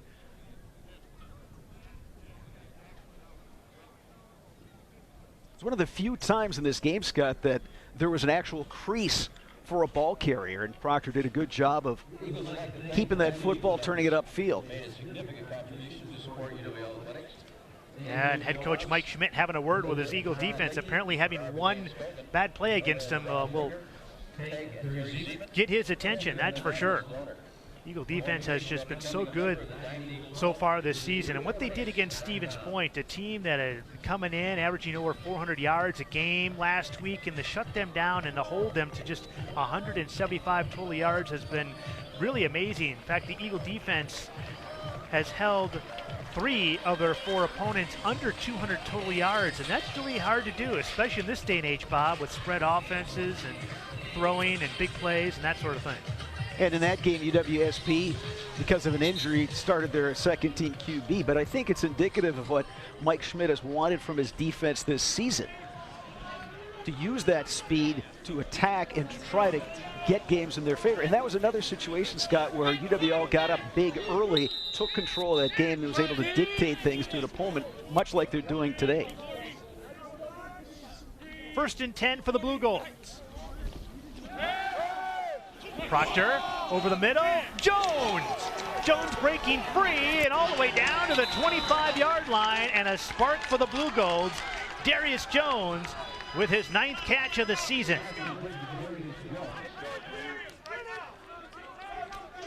See why they like Darius Jones, the freshman out of Anoka High School in the Twin Cities. Good coverage by Neiman, but just a perfect throw from Proctor that time. Good route by Jones, good hands. And now the Blugolds on the move. Up the middle, Kulaga falls ahead for just a couple. Zilmer stacking it up for the Eagles. Just the 3rd carry this game for Kulaga, who came into this game as UWEC's leading rusher as a running back. JT Den Hartog, the QB, was leading rusher coming in.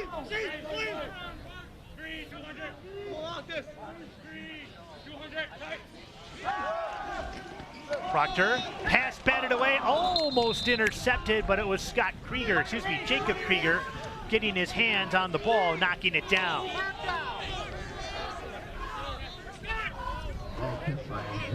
Third and 8. I think at this point, you're in 4-down territory, Scott.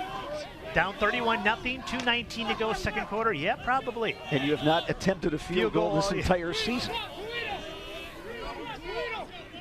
5 receivers now for the Blugolds.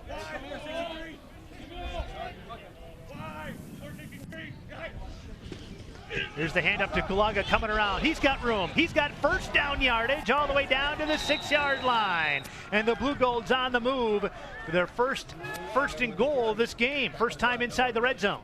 Great block thrown that time by Matt Herring, the wide receiver. Took his man right out, allowed Kulaga to turn upfield and gain some positive yardage. Timeout for UW-Eau. Mike Schmidt wants to go over and talk to his defense. A couple of big plays on this drive for the Blugolds.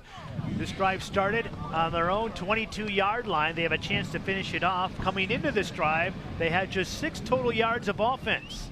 But Proctor providing a spark, a long run, long pass to Jones, and now Kulaga with a nice run.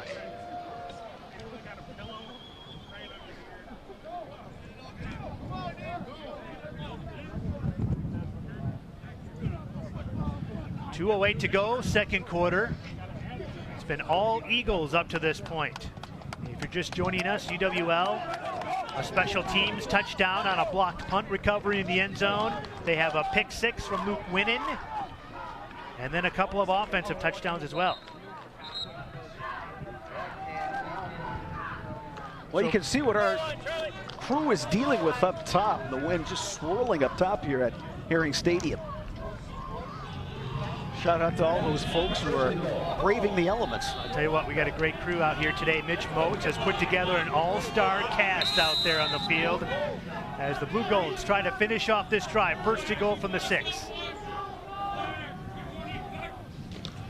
Herring on the handoff. Herring down to the 3. Couldn't quite break free of Noah Risch and Peter Kissling. 2nd and goal from the 4.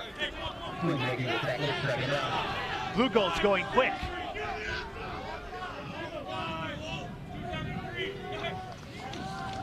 Kulaga up the middle to the 2, to the 1. Did the ball come free? There's a scramble inside there. It's still going to be Eau Claire football. I think they're saying he was down first. Blugolds line up quickly. They're down at the 2-yard line, 3rd and goal. Proctor trying to sneak in there. Can he wiggle his way in? No signal yet. There it is. Touchdown, Eau Claire. somewhere in that mass of humanity, Scott Proctor was able to wiggle his way across the goal line, and the Blugolds are on the board. 1:20 to go here in the second quarter. First rushing touchdown this season for Scott Proctor.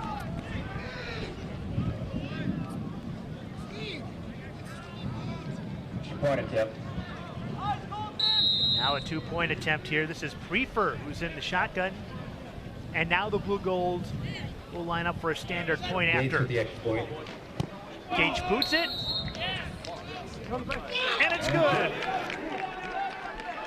A 78-yard touchdown drive that time for Eau Claire. Puts them on the board. 31-7, Eagles leading. We're at the 1:20 mark here in the second quarter before halftime. Impressive drive that time. Yeah, it definitely was, Scott. You had the run by Scott Proctor, the Proctor to Darius Jones pass, and the run by Kalaga. Eau Claire now up to 84 yards of total offense, and the overwhelming majority of that coming on that last drive. 78 of those yards on that drive, Bob, and the Blugolds, if they can hold the Eagles here, will at least take a little bit of momentum into the locker room at halftime.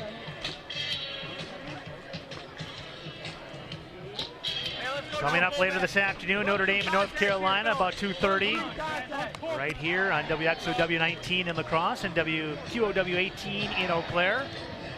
Your college football Saturday. Glad you could join us. Overcast, sometimes rainy day here at Herring Stadium, about 67 degrees. And a breeze blowing from right to left as you watch on your television set. Gage will kick off. Gage to kick off.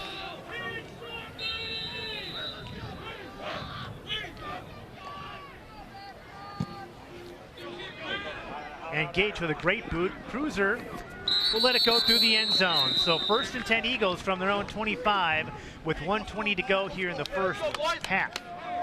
Interesting decision here for Mike Schmidt. Do they kind of take it easy and be satisfied with a 24-point lead heading into the half, or do they be aggressive here, see if they can add to it? Well, hearing what we did on our sideline microphones, yelling out 2 minutes, I think they're going to go into their 2-minute offense here and see what they can do. Eagles with 2 timeouts, 1st and 10 from the 25. Blitz coming, Yagi over the middle to Cruiser, through his hands. 2nd down. I think when you've got Tarek Yagi as your quarterback, I think you let him try to make some plays. 2 timeouts, and plus the clock stops after each first down briefly, so plenty of time for the Eagles to get something going. Yagi, open, Cruiser, 1st down yardage, and he gets out of bounds at the 43-yard line. Pick up a 17 on the pass to Cruiser. Also plays basketball for the UW-Eau men's basketball team. On the previous play, Scott, it was Brandon Rosado with some good coverage, but on that last play, some miscommunication that allowed the receiver to get open. Yagi that time just threw it to the feet of Milliken, and with 1:05 to go, the Eagles will settle for a 2nd and 10 from their own 43. And these are the kind of growing pains that you're dealing with when you've got young players on the field. But again, it's this situation where these guys are getting game experience, and hopefully that's something that pays dividends for them down the road. Yagi looking to the far side to Speaker, and that one is dropped. Rosado on the coverage that time, but it was Holcomb actually the intended receiver, not Speaker. And so that sets up another big 3rd down situation for the Eagles from their own 43. 1:01 to go until halftime.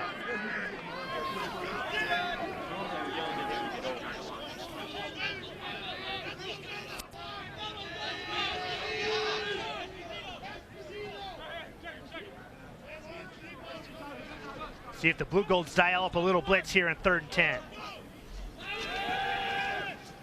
Yagi, caught, it's Milliken. 1st down yardage and more, down to the 41-yard line. Trent Milliken with the reception. And it's a 1st down, and the clock will stop briefly till the ball is set. 53 seconds to go until halftime.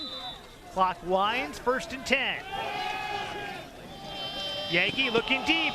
Looking for Amos, but he overshoots him. Amos got tied up a little bit with the defensive back, and that ball overthrown. They're really working on Brandon Rosado, number 16. Now he's going to check out as Dylan Kempton comes back in. But Rosado, one of the players they really like, one of those freshmen.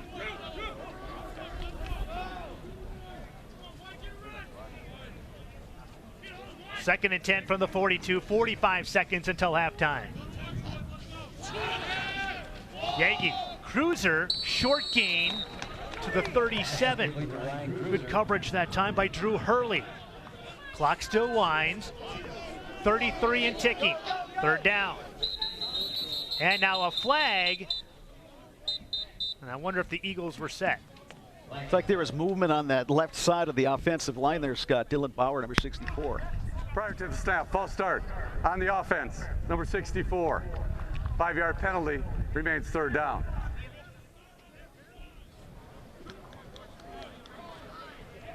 So that'll set the Eagles back to the 42 with 30 seconds to go until halftime.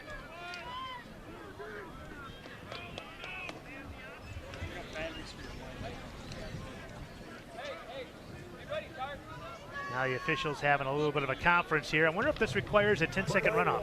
We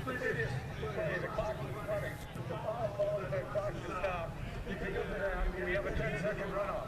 Please set the game clock to 20 seconds. With the clocks, start on my ready for play. Thank you. Indeed, a 10-second runoff, but now the Eagles are saying, no, we want a timeout. So they have burned one of their 2 timeouts with 20 seconds to go until halftime. So a little bit of a miscue there for the Eagles, setting them back. They are going into the wind here, so they'd have to get... Because they called the timeout, the game clock will be reset to 30 seconds. 30 seconds on the game clock. And there you heard from Patrick Miles, the game clock will go back to 30 seconds because the Eagles have chosen to use one of their timeouts. So that was a well-spent timeout. Because again, you can still work the sidelines, get the ball out of bounds, get that clock stopped. Or if you want to do something over the middle, you still have that 1 timeout left in the pocket.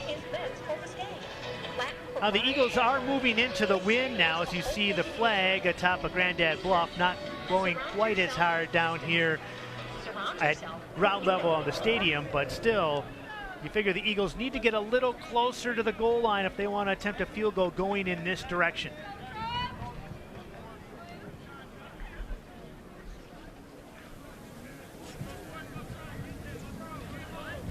Yagi so far today, 12 of 22 for 202 yards and 2 touchdowns. An amazing stat, I thought, really, in studying Tarek Yagi. 13 starts. In 7 of those games, he's thrown for more than 300. He's on that pace easily so far. And again, the completion percentage, not where he usually is. He's usually somewhere like around the 70s. But again, weather conditions, couple drops, but he is the real deal.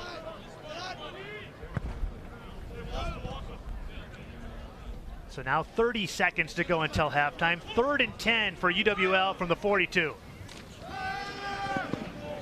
Yagi over the middle, the speaker who dropped it. Oh my, and he had some green in front of him and a chance for a big play. He had 6 points, Scott. Here's another look at it. Just took the eye off just a bit. Cole Speaker down the middle, hit him right in stride. And that's really been the only glitch for this offense for UW-Eau is drop passes in the first half. But even with the drops, 202 yards passing offense. So Sean Parker is into punt, and now Dan Larson wants a timeout, and I imagine this is going to be a little bit, hey, watch out for the fake here. 25 seconds to go until halftime. Mike Schmidt played his high school football at Menominee, where legendary head coach Joe Labuda's got an unbeaten team this season at the high school ranks, and Joe's always very good about pulling out some tricks here and there, sometimes in the kicking game, sometimes on punts. And Mike Schmidt said that Joe was an excellent mentor for him and learned a lot and still uses him as a resource. So you're saying Coach Schmidt may pull something out of the Joe Labuda playbook here? It wouldn't surprise me. But I think at this point, with the lead and given the game situation, I think you just punt this one away, get into the locker room, and start getting ready for the second half.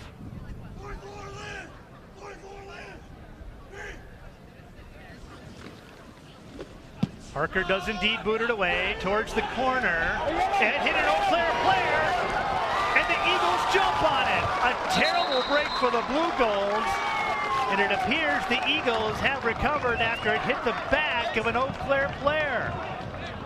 And now the Eau Claire players signaled that it is indeed their ball. We'll see. And it is indeed Eau Claire's football. Carmelo Rosado falling on that one. Who did this hit by? Hit the back of Rosado. It did hit hit him Carmelo square Rosado. in the back. And somehow he came back there and recovered it. And if you're the Eagles, you're like, oh, how did we not get this? Yeah, 2 players came in there for UW-EC, and it was actually Jacob Gerzek, number 51, who kind of, through no fault of his own, he's trying to get on the football, bumped to his teammate, and popped loose, and Rosado was able to cover it with some help from Matt Henry. But as it is, an excellent first half of football from the home team here. Proctor takes a knee, and that'll do it for the first half of action. The Eagles lead it 31-7. That brings us to halftime. Eagles 31, Eau Claire 7. It was a rough start from the start for the Blugolds. The Eagles scoring on special teams with a blocked punt. And they also scored on a pick 6 from Luke Winnett. You can win a prize, so Cancer, you're up. Caroline Hecker standing by. She has UW-Eau head coach Mike Schmidt. Well, Coach, for the better half of that first half, you kept the Blugolds to almost under 10 yards until that last drive there. Yeah. Talk a little bit about your defense and the role they've played today. Yeah, they're coming off the ball pretty good right now. We feel good about where they're at. We sure got to finish what we started there and be a lot better on that last drive. But we feel pretty good. We're in a good rhythm on that thing. We got to get the offense going a little bit more here too. But defense sure has been pretty good so far. We still have a whole other half of football to play. What's the message as you go in there to the players? Oh, man, we want to duplicate what we did there. We'd like to score 31 points in the second half here right now. We got to get back out and get them going a little bit more here at halftime. We got to get our defense to play better than that on that last drive. So got a lot of motivation for them right now. All right, thanks, Coach. Stay with us.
Hello and welcome to the Hometown Chevy Dealers Halftime Report. I'm Carly Murata. This game looking a little different than last year's. At halftime, UW-Eau is leading this one 31-7. And now we're going to take a minute to tell you about two players on the Eagles football team.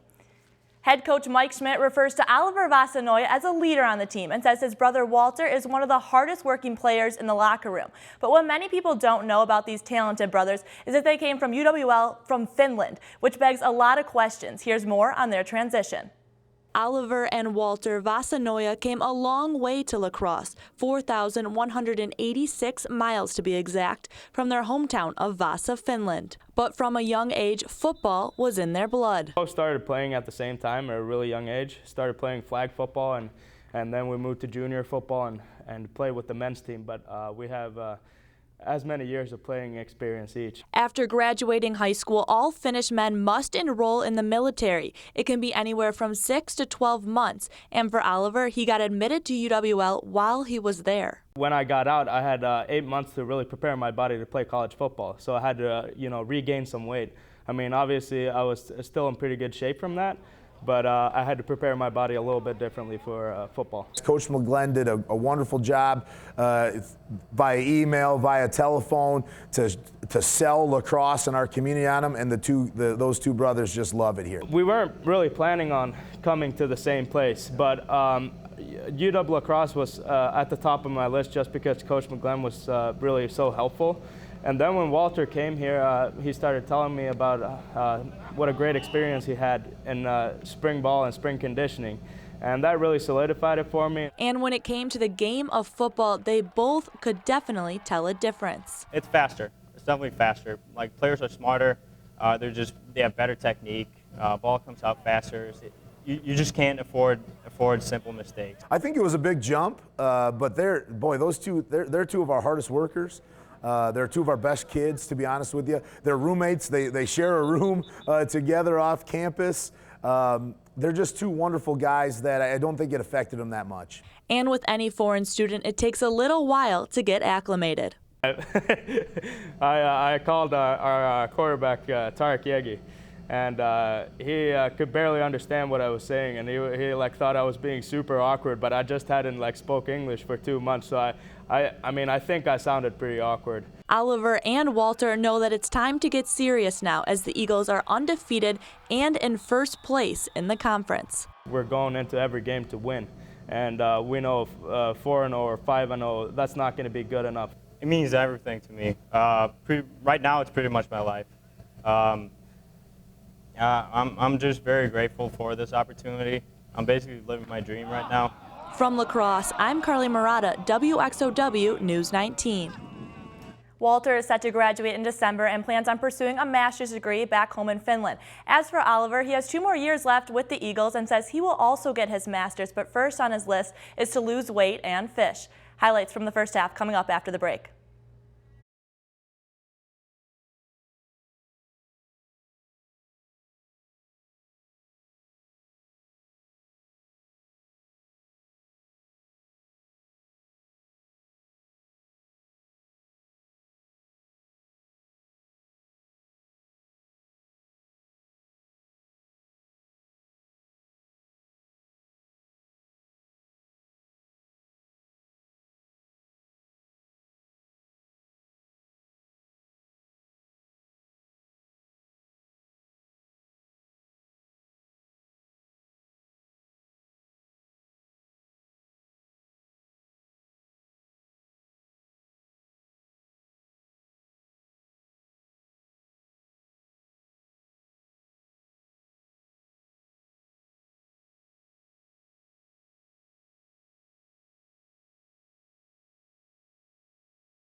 Welcome back to the Hometown Chevy Dealers halftime report where the Eagles lead 31-7. Let's take a look at the highlights from the first half.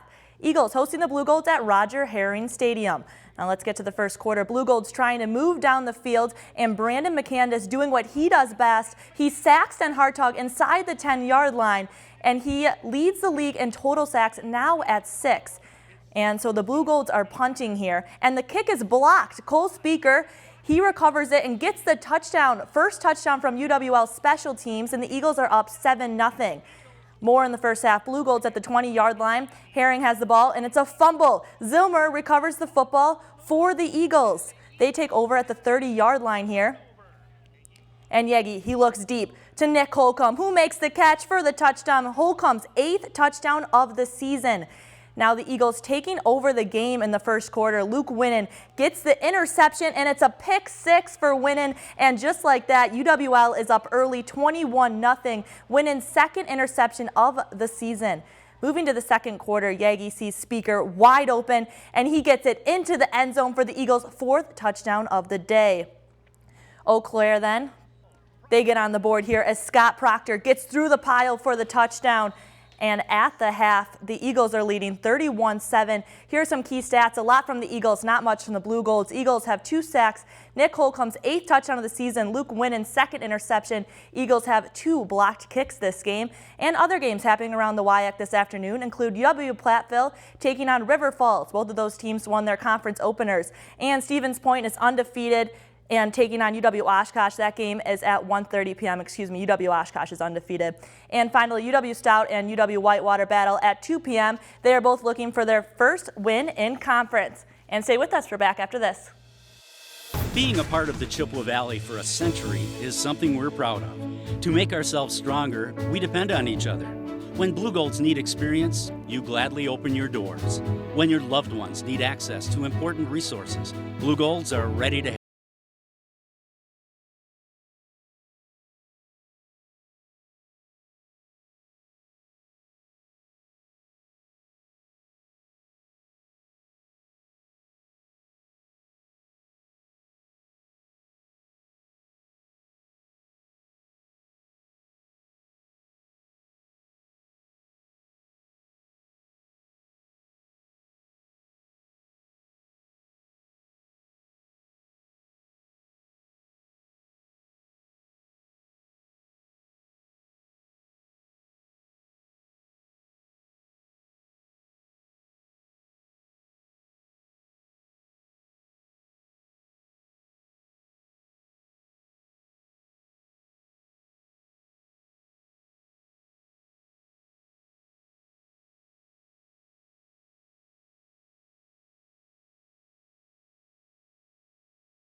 Being a part of the Chippewa Valley for a century is something we're proud of. To make ourselves stronger, we depend on each other.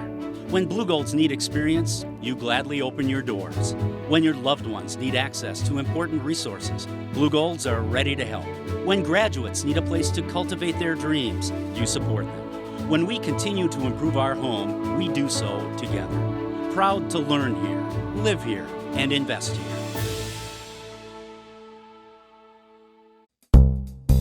I've been teaching conservation biology for over 15 years, and every semester I have a project where the students are engaged either on campus or in the community I actually feel personal responsibility as an educator and part of this campus to be a steward to help protect biodiversity. That's part of my personal mission as an educator at UWC. There's that power of and. It's a classroom and it's protecting biodiversity.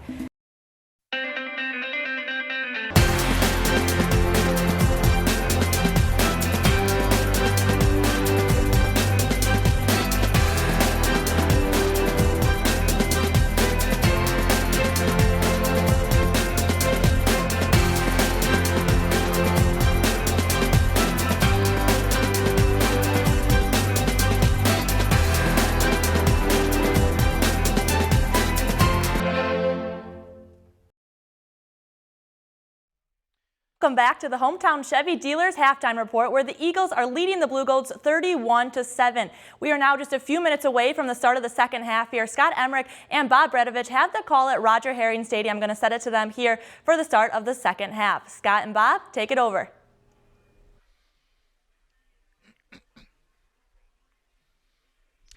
All right, thanks a lot, Carly. We're getting ready for the start of the second half with the Eagles leading this one 31-7. Let's check out some of those first half stats. And first of all, first downs, UW-Eau doubling up Eau Claire 12-6 there. Total yards, 237 for La Crosse, just 83 for Eau Claire, 78 of those coming on just one drive. Bob, what stands out at you? Well, I think obviously it's the total offense, Scott. And you would kind of expect UW-Eau to put up good numbers because they came into this game averaging 453 yards of total offense per game to UW-EC's 273. But UW-EC was just unable to do much of anything, either running or throwing the football, again, until that very last drive. Another thing that, jumps out at me, you look at the possession time, the misleading stat of the game is Eau Claire actually has the advantage, 16 minutes, 28 seconds compared to 13:32. You also look at turnovers. Blugolds have lost a fumble. They threw a pick six. They've also had a punt getting blocked, and things really got out of hand in the first quarter when La Crosse jumped out 21-0, and 14 of those points coming on that blocked punt and the pick six. Second quarter, a little bit better from the Eau Claire perspective after that last touchdown, but this was a first half that the Eagles controlled it pretty much from start to finish. Yeah, Tarek Yagi with 12 of 23 for 202 yards throwing the ball for the Eagles and 2 touchdowns, and those numbers could be better if it weren't for about a handful of drops as well. All right, well, the stage is set for the second half. We'll see if the Eagles can hang on and build on that lead, or if the Blugolds can make a big comeback and make this one interesting in the end. We'll step aside now and hear a word from UW-La Crosse. 1993. My first start as an Eagle, and I scored a 96-yard touchdown on the opening play of the game. I've played on many amazing fields since then, but the one closest to my heart has always been Roger Herring Stadium in La Crosse. It's been a field of dreams for so many over the years. Now, a new era has begun.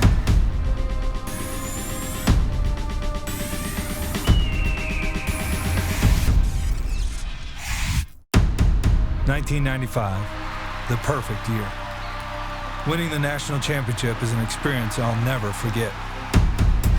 I've played on many amazing football fields since then, but the one closest to my heart has always been Roger Herring Stadium in La Crosse.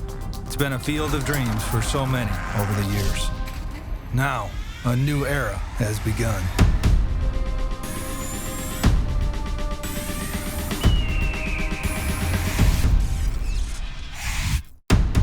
(1985), Tacoma, Washington. My teammates and I won our school's first ever football national championship. I played on many amazing football fields since then, but the one closest to my heart has always been Roger Herring Stadium in La Crosse. It's been a field of dreams for so many over the years. Now, a new era has begun.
Scott Emmerich and Bob Bradovich back with you at the Roger Herring Stadium at the Veterans Memorial Sports Complex. The Eagles leading 31-7, just about ready to start the second half.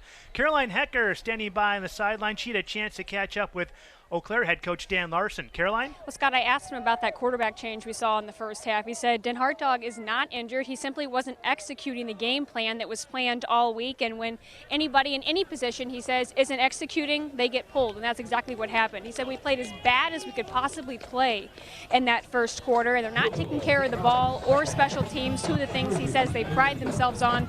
Definitely two things they're looking to correct here in the second half. Caroline, thanks very much. The Eagles will open the second half with the football, and this will be Ryan Cruiser returning from his own 2-yard line. Cruiser into the open. Cruiser across midfield, taken down in Eau Claire territory, and you heard Caroline mention, Bob, special teams, and it has played a huge role in this game. And were it not for that tackle by the kicker, Brad Gage could still be running down that sideline. Cruiser already has a punt return for a touchdown this season. You can add a long kickoff return to his ledger. And that's Cruiser in motion. Handoff straight up the middle to Troy Bailey. Bailey falls forward for 4 yards. Individual leaders in this game. UW-Eau hasn't really rushed the ball all that well. Bailey with 9 carries for 19 yards before that one. Trenton Smith 5 for 9. Yagi, I mentioned 12 of 23 for 202 yards. Leading receiver for the Eagles, Nick Holcomb, 4 catches for 96 yards and a touchdown. 2nd and 7 from the 37. Pressure on Yagi. Haven't seen him run at all. He dumps it off to Trip Soma, who's got running room all the way down to the 16-yard line. A gain of 21. Yagi showing off his wheels that time and his elusiveness.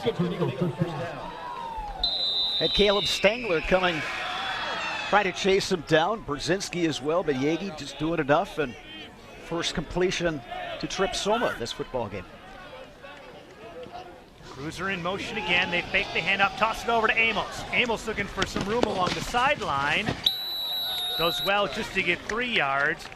It is Drew Hurley over there on the tackle, Rosado, helping him out. Short gain of 3.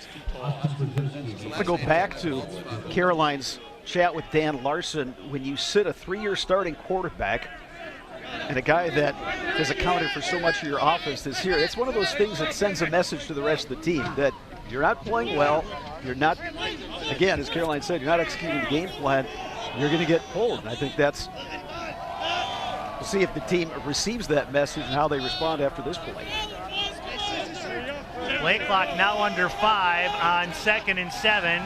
Yagi gets it away on the slant, broken up beautifully on the far side of the field by Ryan Ames. Ames got a great break in the ball. Watch the top part of your screen.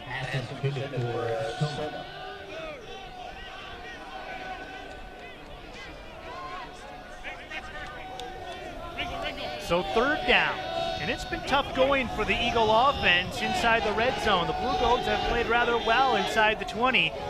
We'll see what happens here in 3rd and 7. Yagi, Speaker, a little low and outside, so that'll set up a 4th down. Just enough pressure up the middle that time by Caleb Stangler, and Yagi probably had to throw that one just a couple ticks before he really wanted to. And that'll send the field goal unit out onto the field. Bryce Wessling, wearing number 10, 1 of 3 so far today. Had 1 blocked earlier. Kicking into the wind, but just a 31-yarder. Wind should not play much of a factor in this one.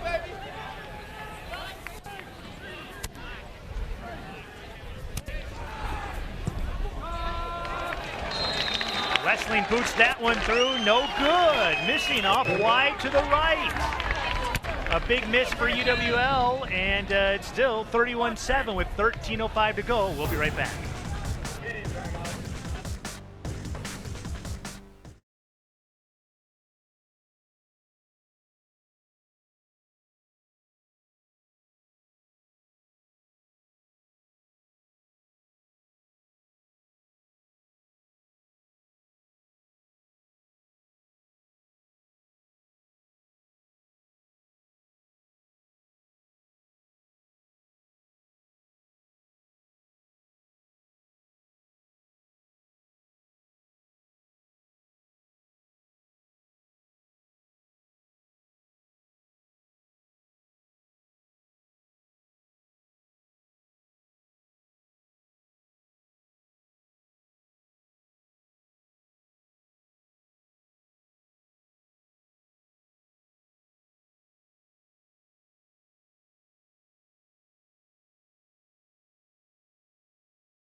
Back to live action here at Herring Stadium. 1st and 10 for the Blugolds. Kulaga right up the middle. Stacked up there. Garvey dragging Kulaga back. And a chance for the Blugolds here to gain some momentum coming off that impressive drive in the first half. Injury, though, here on the field. That is Reese Felton down for the Eagles. Part of that defensive line that has played so well so far for UW-Eau. Scott, our game here, one of 4 going on in the WIAC today. UW Platteville's at UW River Falls. That is a scoreless game. Late in the first quarter, they're under 2 minutes there. UW-Oshkosh at home today, and that game just kicked off against UW-Stevens Point, or about to kick off. And UW-Stout, UW-Whitewater will get going at 2 p.m. UW-Stout, one of the more surprise teams in this year. They had an outstanding home win, an upset of St. Thomas. St. Thomas team that came in ranked 5th in the country. That is still ranked nationally. And Stout was able to do that with a backup quarterback as well. Impressive. But it's a very veteran team that head coach Clay Birmingham has, so they're hoping to be a factor in what should be a very interesting WIAC race.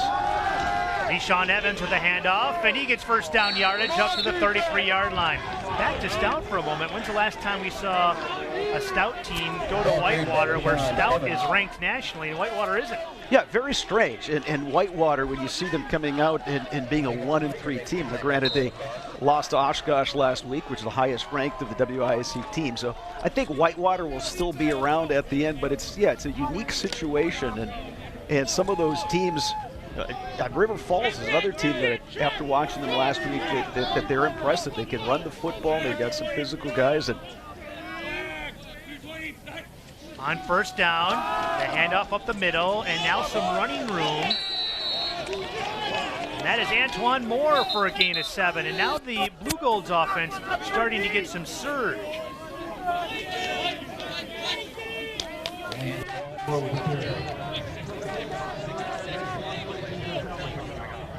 Second and 3, much more favorable than the 2nd and 8s and 2nd and 10s we've seen throughout the first half in this game for the Bluegold offense.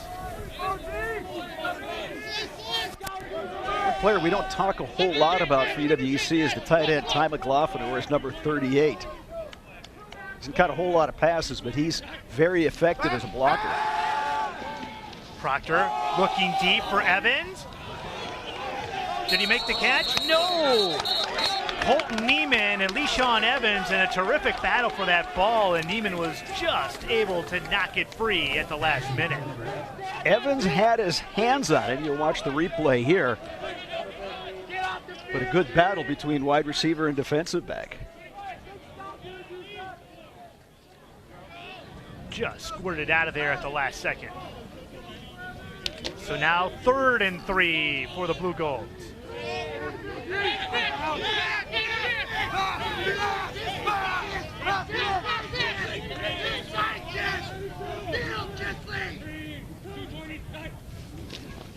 Handoff goes up the middle. Moore keeps churning his legs, and he gets first down yardage. Stacked up initially, but Moore just kept on going, and he picked up 4, needed 3 for the first down. A little better energy from UWEC in this quarter, even after giving up that long kick return. The defense did its job, and after the mixed field goal, and now the offense, a couple first downs, and they're approaching midfield.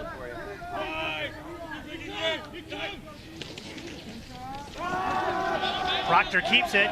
McCandis can't bring him down, but he's stopped anyway for no gain. Brandon McCandis was not fooled on that. Well, you can see why he was a 2-time defensive player in the week. He's just got that good motor. He's got the good speed. And when he's closing in on a opponent with the football, McCandis will bring him down. Good job of wrapping up and finishing up the tackle. 2nd and 11. 10:37 to go, 3rd quarter.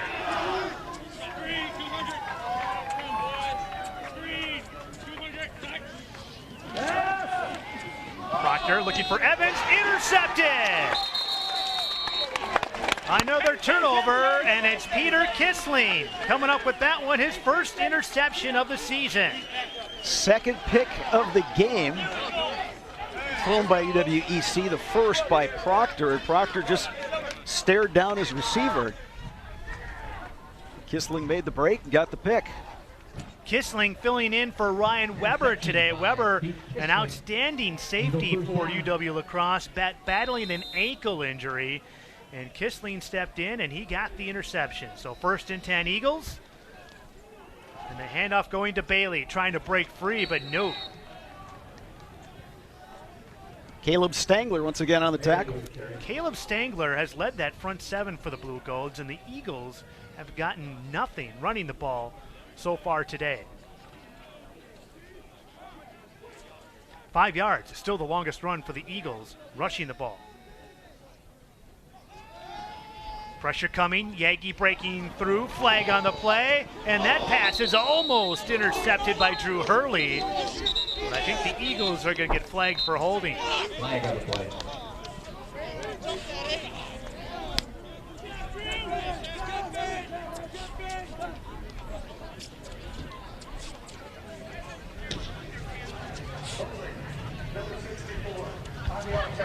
And that holding call is going to be flagged on the Eagles. That'll set them back 10 yards and make it a 2nd and long.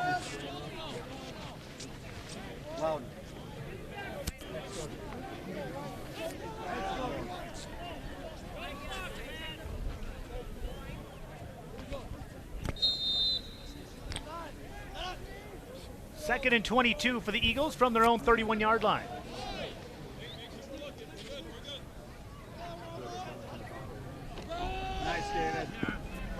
Yagi looking deep for Holcomb, and that one goes out of bounds. No chance on that one.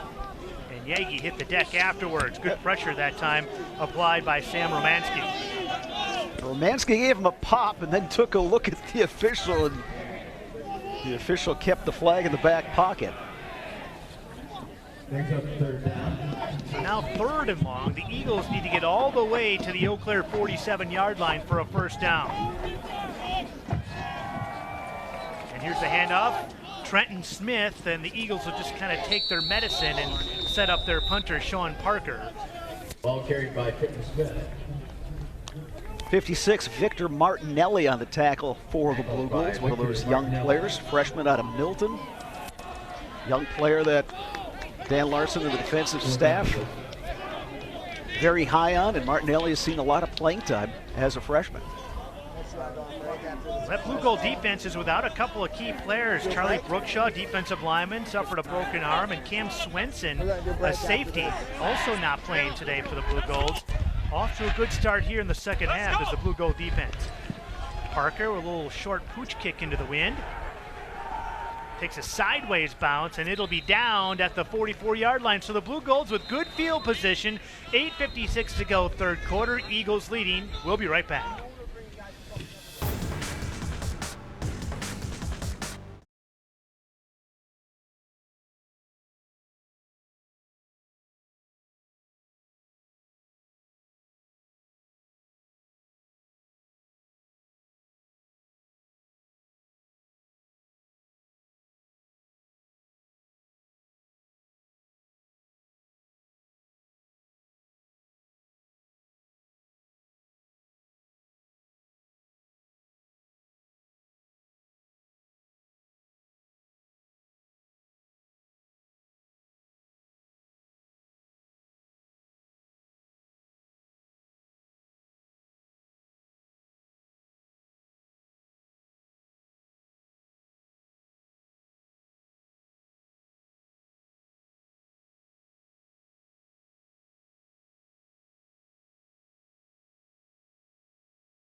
Glad you could get your college football Saturday started with us. Scott Emmerich and Bob Bradovich here at Herring Stadium in La Crosse with the Eagles leading 31-7. Blugolds have it, 1st and 10 from their own 44.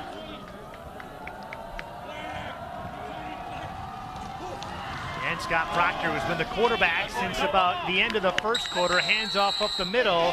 And again, Antoine Moore nowhere to go. Jacob Krieger leading a host of Eagles.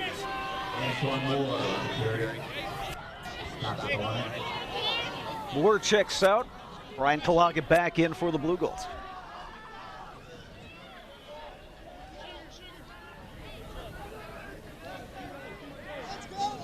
Not much offensively for Eau Claire so far, other than that one really nice 78-yard drive at the end of the first half. Otherwise, it's been tough sledding. Kalaga, the leading rusher, 6 carries, 27 yards. That's Herring in motion. They give it to him. Herring met right at the line of scrimmage by Kissling, who just had that interception a moment ago. Give Herring 3 yards on the play, and that'll set up a 3rd and long situation again for this Blugolds offense. And this is a situation UW-EC has faced quite a bit this season. Well, they are last in 3rd down conversions, 2 of 8 in that first half. So we'll see if Scott Proctor, see if he has something up his sleeve here on 3rd and 8. Got Darius Jones split wide to the left, single coverage down there.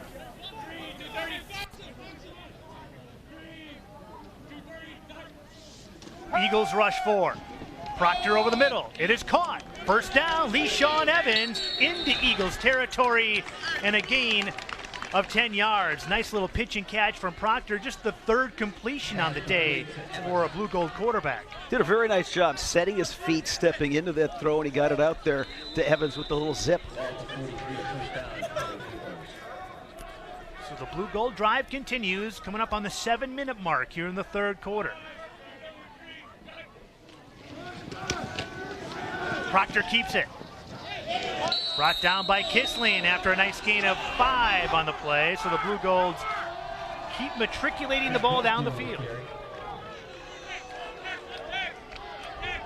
Had a 6-yard gain on first down.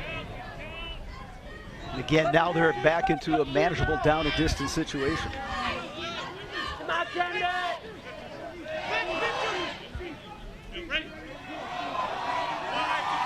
Antoine Moore lines up to Proctor's left-hand side on 2nd and 4.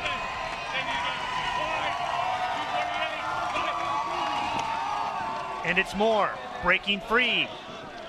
Moore spins its way inside the 30-yard line, and another Eau Claire first down. And slipped the tackle of McCandis. We don't see that too often. McCandis usually a very, very sure tackler, but Moore able to slip that one. Reese Felton, wearing number 58 for UW-Eau, back in the lineup. He left earlier with an injury. 1st and 10 from the 30.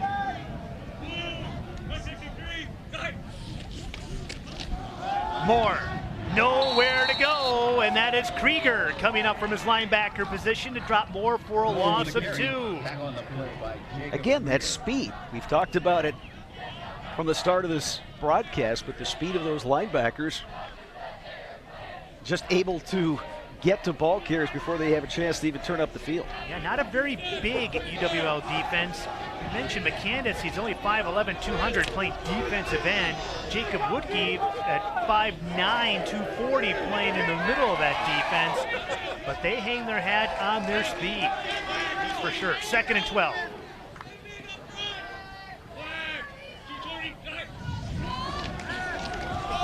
Here's a pass out to the outside, and slipping on the play was Tyler Paulson, the receiver. Didn't know if he slipped on the turf or he got his feet tangled up with somebody, but Tyler Paulson is a guy who we haven't talked much about here, one of the top receivers in this team. 9 catches coming into this game without a catch so far today. He had the long touchdown catch in that win over Wisconsin Lutheran Scott. He's been quiet today. That last play was just a matter of a slip. He tried to plant, tried to cut outside. Foot just gave way. And now with the play clock winding down, Eau Claire calls a timeout with 5:13 to go in the 3rd quarter. UW-Eau leading 31-7. And if you're just joining us, the Eagles taking control of this game early via the special teams. The Eagles blocked a punt. Rusty Murphy got a hand on one, and Cole Speaker jumped on it in the end zone to give the Eagles a 7-0 lead. And the Eagles got another quick 6 on offense. Nick Holcomb, 27-yard TD toss from Tarek Yagi. And then it was the defense chipping in. Luke Winnan with a 28-yard interception return for the Eagles. It was 21-0 at the end of the first quarter. Eagles scoring again in the second quarter. Bryce Westling with a field goal. And then a Tarek Yagi to Cole Speaker 20-yard touchdown pass made it 31-0 UW-Eau. The Blugolds scoring at the end of the first half on an 8-play, 78-yard drive. Scott Proctor sneaking in from a yard out. And that's where we stand right now. 31-7, UW-Eau leading Eau Claire with 5:13 to go. You mentioned Tyler Paulson, Scott. He had 9 catches, 145 yards, and the touchdown coming into this football game. He also was the leading kick returner, but we've seen other guys back there returning kicks in this game for UW-EC. So now a third down situation for the Blugolds, Bob, and you wonder, because they don't really kick field goals and because of the deficit, if this is 4-down territory. I would say so, and I think at this point when you've got somebody like Scott Proctor and he's got a chance to get some game experience, let him lead the offense in game situations. Proctor has 5 receivers split. 3rd and 12. That's Kulaga in motion, over the middle, caught by Paulson, his first catch, knocked out of bounds at the 24-yard line. So that'll set up a 4th and 4. And I think there you see the quickness that Tyler Paulson brings to the Blugolds team. We ran that crossing pattern. They motioned Kulaga one way, brought Paulson back the other way to the right side. Eau Claire right to the line of scrimmage here, trying to keep the drive alive on 4th and 4.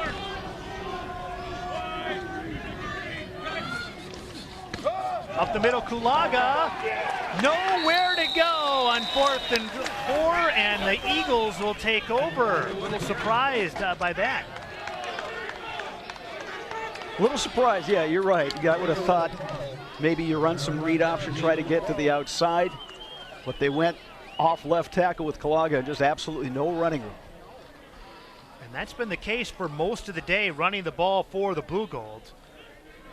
In that first half, they were just 25 for 41 yards. So the Eagles take over from their own 24. Yagi's going to chuck it deep, looking for Devontae Amos, and he overshoots him by just a tad. Coverage on the play by Hurley.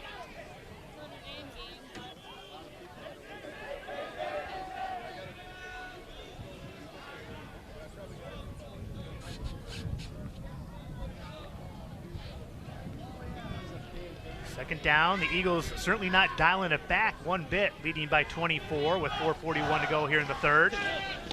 Yagi going to take it himself, runs into his own lineman, and then falls forward for 3. That's something we haven't seen much or at all today. Tarek Yagi, who does run the ball well from the shotgun position, that was his first rush of the day.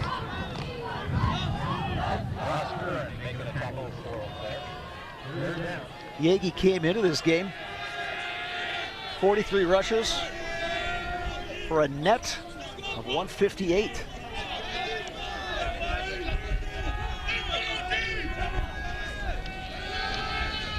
Yagi zips it outside, but overshoots Cruiser that time. So the Eagle offense a little clunky here to start the second half, and they'll be forced to punt into the wind with 4:02 to go here in the third quarter.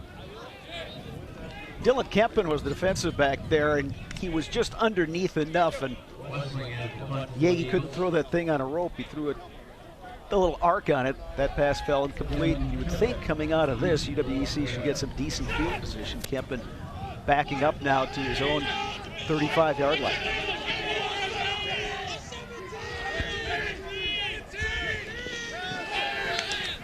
Parker with a little bouncer that hits at midfield and then is down by Luke Kiefer right at the 45-yard line. So a short punt into the wind by Parker, and again, favorable field position for the Blugolds. 1st and 10 from their own 45, 3:56 left in the third quarter. Well, after this first quarter, Scott, when it was 21-0 UW-Eau, UW-EC has hung around. They've played a decent game and had not let this thing get completely out of hand, which was kind of looking like it was heading in that direction after one. So credit the Blugolds for kind of weathering the storm a little bit, literally and figuratively, and keeping this one relatively close. Again, it was 21-0 after one, and since then it's a 10-7 game.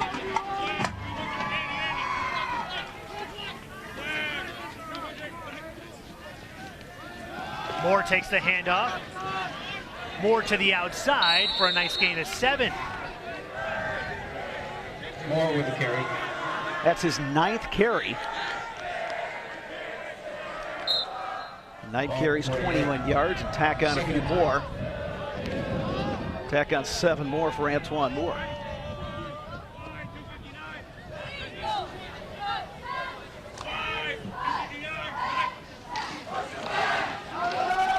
Proctor keeps it this time. He'll have first down yardage, and Moore running out of bounds at the 41-yard line.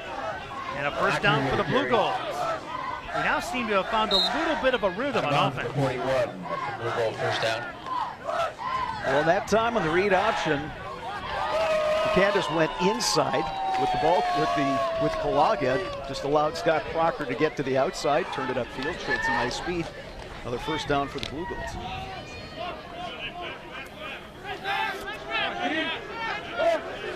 Blugolds load up the backfield on 1st and 10 from the UW-Eau 41. Proctor looking for room. No room at all. Steve Garvey. Michael Garvey, I beg your pardon, not Steve Garvey, the former Dodgers first baseman. You have to be of a certain age, Scott, to get a Steve Garvey reference, which obviously you and I both get that one. Major League playoffs, the Dodgers are in it, yeah. But Michael Garvey is UW-Eau's leading tackler.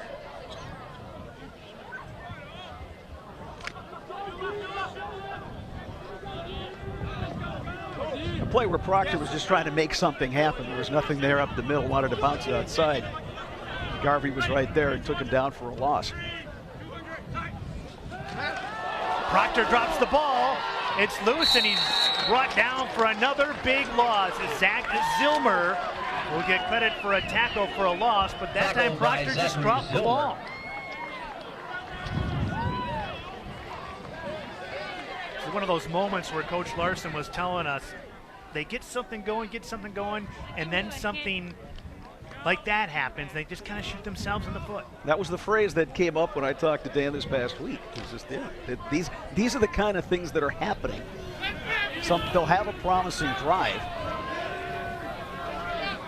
and then we'll wind up going backwards. So 3rd and 20. And now 3rd and 25. As LeSean Evans, a false start on the far side of the field. That'll set him back even further. Number 13, 5-yard penalty.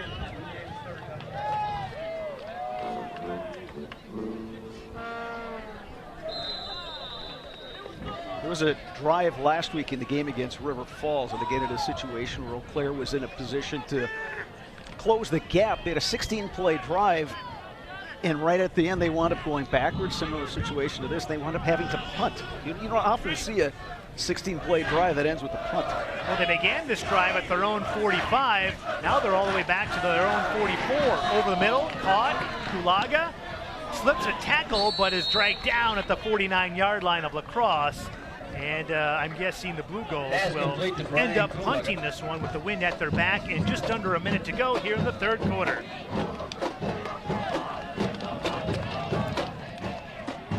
Promising drive for Eau Claire. They got down to the UW-Eau 41, but fumble, penalty. Now they're going to have to kick it away.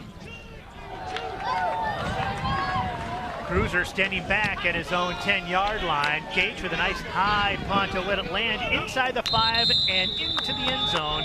So the Eagles will take over. He needed that 9-iron shot, Scott, that you've got in your repertoire. I can't get it to back up that much, though, Bob. I need a lesson here. Left hash, please. Left hash, please. Left hash. When I do, it's purely by accident. 1st and 10 Eagles. They've had it tough going here in the second half offensively. The Blugold defense has kind of buckled down a little bit. Well, Mike Schmidt telling our Caroline Hecker at halftime he would like to put up another 31 in the second half. And As time winds down here, they've yet to score in this third quarter. Bailey takes the handoff, and he squirts ahead for 7. That represents the longest run of the game for the Eagles. And we'll see if the Eagles will let the clock run down to the end of the quarter, and appears they will. So UW-Eau will enter the final quarter, same score as it was at the half, 31-7. Eagles out in front. We'll step aside. Fourth quarter coming your way from Herring Stadium. Stay with us.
Back at Herring Stadium, opening moments of the fourth quarter with the Eagles up 31-7, and with the ball, second down, now from their own 27-yard line. Through 3 quarters, Scott, UWEC outrushing UWL 82-52, but the Eagles a big advantage passing the football, 223 passing yards compared to just 68 for the Blugolds. Handoff up the middle. Bailey again, close to the first down. They're going to give it to him. Caroline Hecker standing by on the sidelines, and she has some information for us. Caroline? Well, Scott, let's talk about some of the good things that a lot of these student athletes do when it comes to community outreach. I was talking with Coach Larson earlier this week, and he says he does something unique with his players. He requires them to attend 1 community event during the season and then 10 hours of community service during that second semester.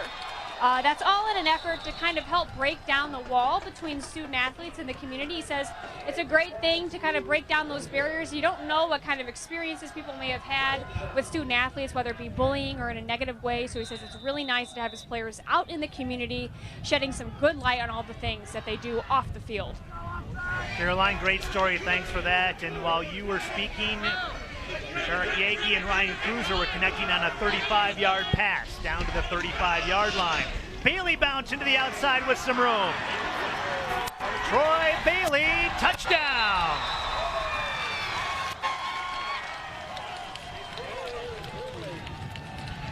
Well, the Blugolds have been doing such a good job all game long of stacking up the run, but that time Bailey breaks out to the right side, and it's a touchdown for the Eagles. 2 big plays, 6 more points.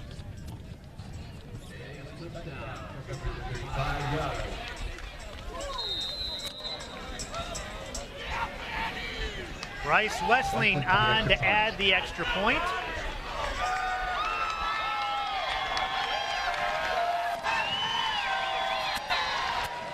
And it's good. Eagles up front 38-7, 14-11 to go, fourth quarter. We'll be back.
Troy Bailey with a 35-yard touchdown run for the Eagles, and they extend their lead to 38-7.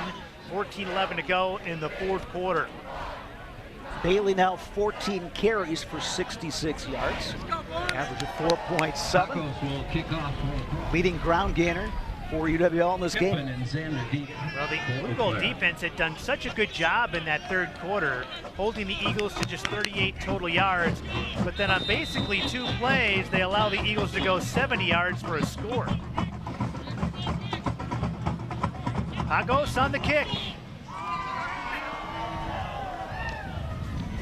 Zander will take a knee in the end zone, and the Blugolds will scrimmage 1st and 10 from their own 25. And part of that, Scott, that's UWL's MO, is they want to play fast. They want to play up-tempo, and they hit that big pass play. And it was a tackle by Alex Eady that saved a touchdown, but UWL hustles up to the line. They run a play right away, and they can break one line. So it doesn't take much. 1 or 2 guys maybe out of position. The right play called, and it goes for touchdown. And 2 plays like that, they take it the rest of the way, and they stick one in the end zone.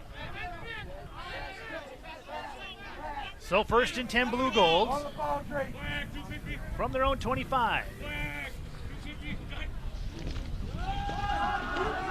Proctor keeps it. Short gain of about 3. Run out of bounds on the far side by McCandis. Scott Proctor, the quarterback, with the carry. One of the changes for this UWL defense, Bob, they brought in Matt Janis to be the defensive coordinator. Mike Schmidt actually called the defense last year. Matt Janis and Mike Schmidt go back to their coaching days at UW-Platteville, where they had some success. And Coach Schmidt speaking very highly of Matt Janis, the defensive coordinator this year. And also, it's been the 2nd year in the system for this defense for a lot of these players. Proctor looking deep.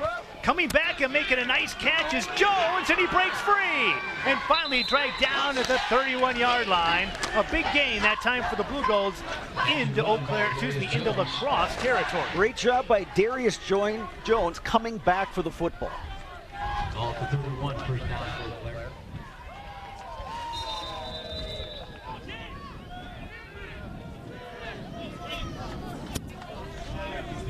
A gain of 41 on that pass play from Proctor to Jones. And now the Blugolds from the 31. Kulaga up the middle, met immediately by Noah Risch. We've called his name a few times today. He's had a really nice game. And just a gain of a yard. Kulaga out, Gerald Childs back in for the Blugolds, that running back. Blugolds seem to be still looking for that one guy at running back, don't they, Bob? Well, you go back in past years and go all the way back to guys like Chad Hoyska, Daryl Serrata. Hoyska played in the 1990s, Serrata in the early 2000s. Corey Sartorelli around 2008. Joel Sweeney, remember him? Yep. Previous years. Proctor into the open, and he's going to go the distance. 30 yards for the touchdown. Scott Proctor. His 2nd touchdown of the game, 2nd of the year. He made that one look easy. Again, the read option. And they pounded it up the middle a number of times, but that time it just opened up. Proctor takes it into the end zone. Extra point.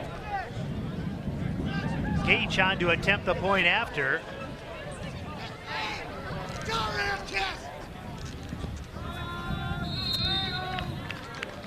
And that one is good. So with 12:32 to go in the fourth quarter, it's the Eagles leading 34-14 now. We'll step aside. We'll be right back.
Well, a flurry of action here. A couple of touchdowns for both squads, and the Blugolds cutting into that Eagle lead 38-14, and Bob getting it done on the ground. Scott, that was the 8th rushing touchdown for UW-EC this season. 7 of those rushing touchdowns have been scored by quarterbacks. 5 by JT Den Hartog in the previous 4 games, 2 today by Scott Proctor. Short kick. Amos comes all the way up to the 18-yard line to field it. And then we'll go down at the 28. So the Eagles take over, 12:26 to go, fourth quarter. And again, Scott, you go back to that first quarter when it was 21-0 after 1. Block punt for a touchdown, pick 6 for a touchdown.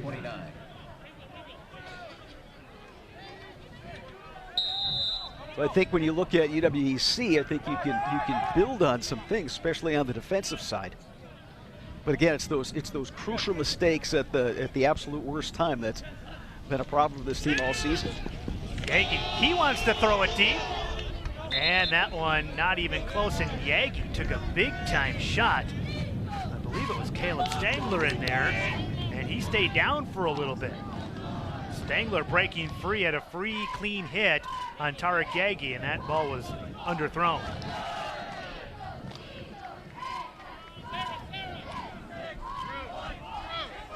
Second and 10. And it's Bailey. Bailey for about 5. It'll set up a third and manageable situation for the UW-Eau offense. Well, Bailey's starting to add some numbers now after that long touchdown run a moment ago. 15 carries for 71 yards on the ground for Troy Bailey so far.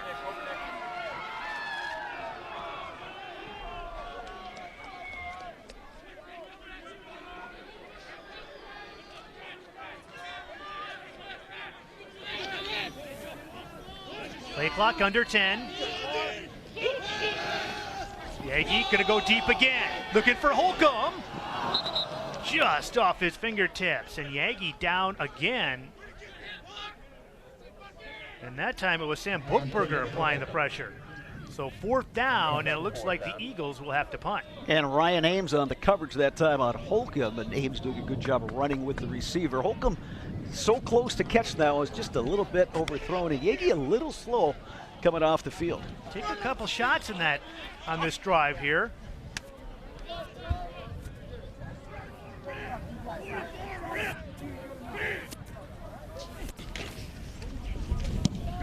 Parker, a nice high spiraling kick, drives Kempen all the way back to his own 14-yard line. Now Kempen with some room, and a nice return up to the 30. 15-yard return for Brian Kulaga, I beg your pardon, 33. So first and 10 for Eau Claire from their own 30-yard line. Still plenty of time in this one, Scott, 11:23. Well, we've seen some Blugolds weird coming off happen. a scoring drive, and yeah, we definitely have. It's a tall mountain to climb, that's for sure, if you're looking at it from the UW-EC perspective, but I think there are some encouraging signs, especially here in the second half.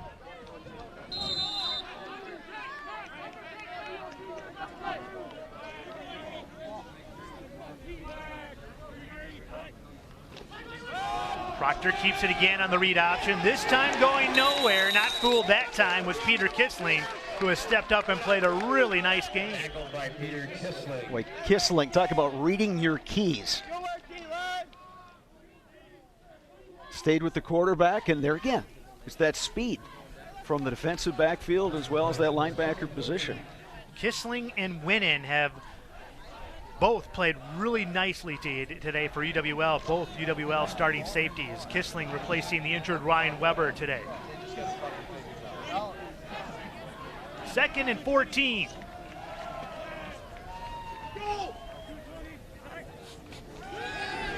Here's a quick hitter. Childs goes nowhere. Michael Garvey on the tackle that time, no gain.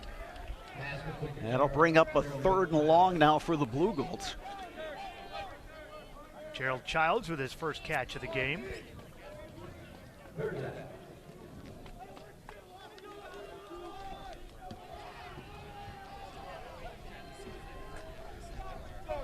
Scott, this has turned into an actually decent day so far. The rain has held off now for quite some time. Since that big heavy squall that blew through here in the second quarter, it's been relatively dry, and now a penalty. This is going to be perhaps on Eau Claire unless the UW-Eau defensive player caused the Eau Claire offensive player to move. Offense, number 75, 5-yard penalty. Third down. That one's on Brandon Carl. That sets the Blugolds back another 5. So it'll be 3rd and 19 from the 21. Again, another drive where it seems like 3rd and forever for the Blugolds.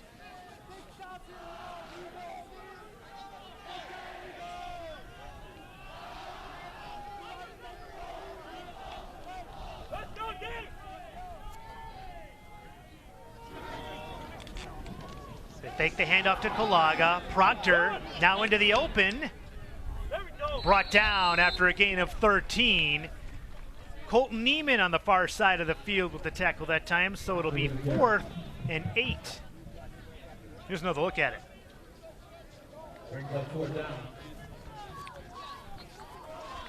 A play that has popped a couple times this season for the Blugolds, where they will motion somebody to one side of the formation and then run that read option, go the other way.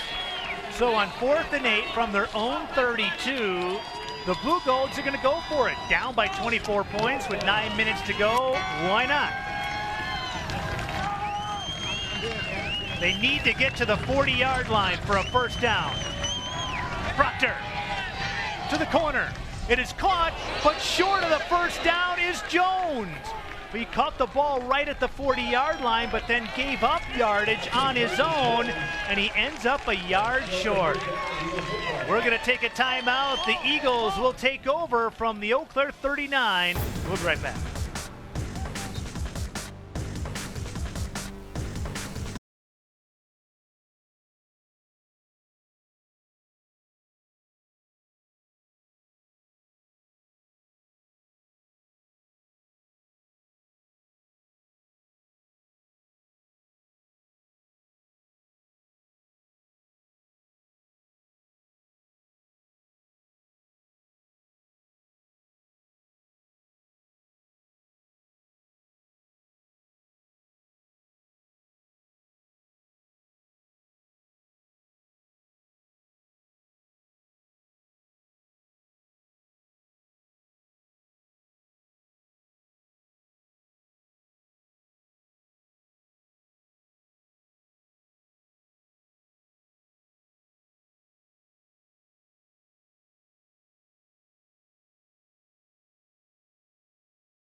Well, here's another look at that play before, and Bob, when he caught the ball, it looked like he had first down yardage, but gave it up on his own.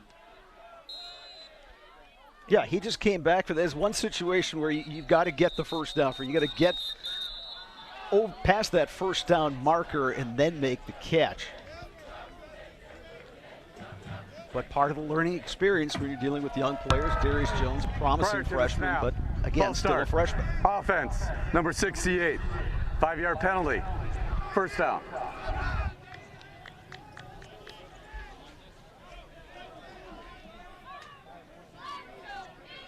False start on the Eagles. That sets them back to the 44-yard line. Tarek Yagi still in at quarterback for the Eagles. 8:53 to go in the fourth quarter. Troy Bailey, the lone setback, and he gets the handoff up the middle. Bailey breaking tackles, gets down to the 35, and a nice gain of 9 on that play, setting up a 2nd and 6. Ross Curran the tackle for the Blugolds. UW-Eau started off with Jalen Clark as the running back in the starter position in the season opener against Luther, but Clark injured his elbow. He's on the mend, and the Eagles hope to have him back next week when they travel to Whitewater. Clark is a powerful and speedy guy out of the backfield for the Eagles. Both of these teams will be on the road next week. UW-EC makes the trip to UW-Stevens Point. Now Bailey up the middle again for more. And that sets up a 3rd and manageable 3. Eagles not huddling. Under 8 minutes to go, fourth quarter.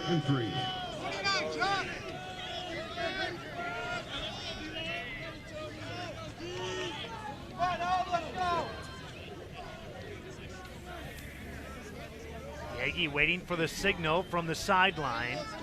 Plenty of time, 15 seconds on the play clock. Now the Eagles get set on 3rd and 3. Bailey jammed up front. Ball ripped out of there, but I believe the whistle had blown. Doing the job up front, Victor Martinelli. We've called his name a couple of times, ripping that ball out of there, but ruled down by contact, or his forward progress was stopped. They like Martinelli a lot, a very active linebacker. So 4th and 4. Nothing really to gain here if you punt, so the Eagles might as well go for it. Under 7 minutes to go, fourth quarter. Holcomb split wide to the left. Ryan Ames could be shadowing him.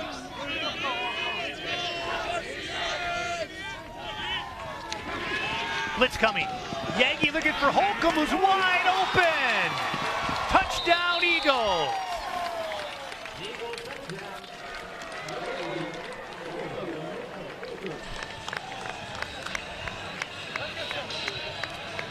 33 yards on the pitch and catch. Yagi to Holcomb. Don't know if there was a confusion in the defensive backfield or if Holcomb just got a great get off from the line of scrimmage, but they made that one look easy. His second touchdown catch of the game and 9th of the season.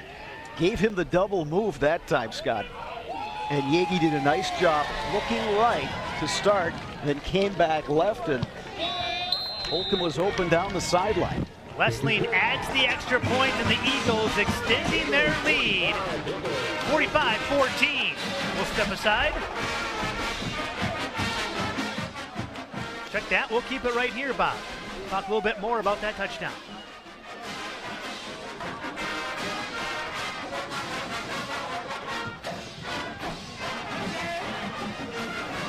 Well, UW-Eau, Scott, on pace from what they've done this entire season. Came in averaging 37 points per game. They put up some good numbers so far. And well on their way in this game. So 6:37 to go here in the fourth quarter till this one comes to a close. We do have some impending bad weather to our south and west that we are keeping an eye on. So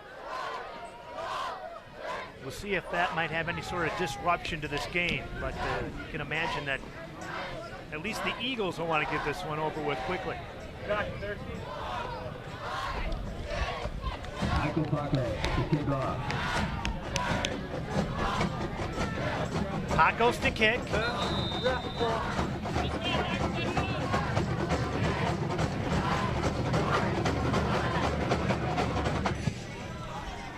Short end over end kick taken by Sander from his own 2. Gets to the 18, and that is it. And there's our fella, Bob, Rusty Murphy. He's going to have a good time in film study this week because I got a feeling his name is going to be mentioned a few times in a positive light. Good old Rusty with that nice tackle at the 16-yard line, make it the 17. 1st and 10, Eau Claire. Tarek Yegi, UW-Eau quarterback, 15 of 33, 3 touchdowns, has not been sacked, has not thrown an interception. And that was a real point of emphasis for Mike Schmidt and the staff this week after last week. Even though it was a double-digit win at Stevens Point, it was a pick 6 and a lost fumble that essentially gave those points to UWSP. Oh, a sensational catch by Lee Sean Evans on the near sideline. Actually pretty decent coverage. Proctor threw it in the only place Evans could catch it, and he actually had to look over his shoulder while falling out of bounds. Watching that throw and that catch reminds me of something Dan Larson told me this week. He said, on our roster, we have guys with ability.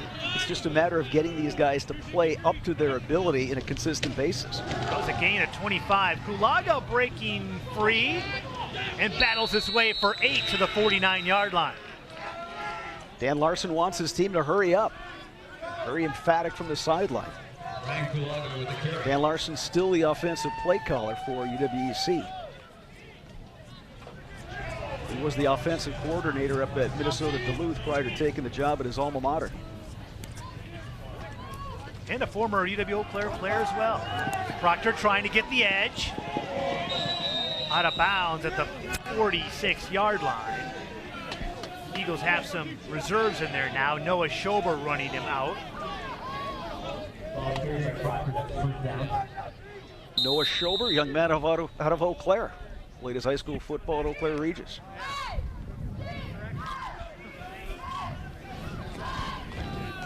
Eagles defensive starters getting a rest right now as we approach 5 minutes and 20 seconds to go here in the fourth quarter. Kulaga in motion. Proctor takes it himself. Stuffed at the line of scrimmage. Dan Groff was in there making the initial surge.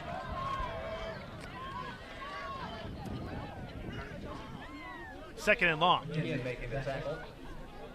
Under 5 minutes to go here in this fourth quarter.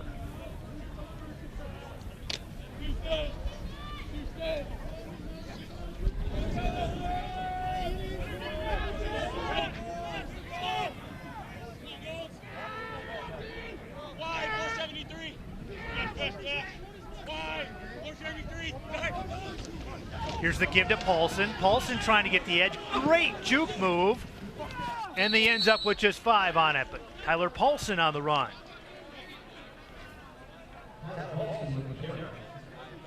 Nicholas Peters on the tackle.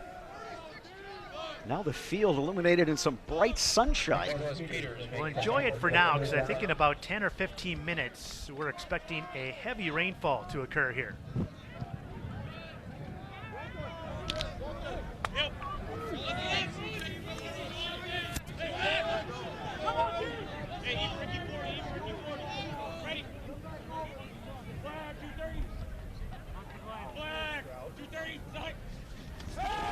Proctor on the slant, Evans, and poked away at the last second by Josh Neary. Evans had Neary beat for a moment there. Looked like that was going to be 6. As that play was developing, Scott, is exactly what I saw. Evans had the inside position. Neary did a nice job batting that one away. Fourth down for the Blugolds. Once again, they're going to go for it.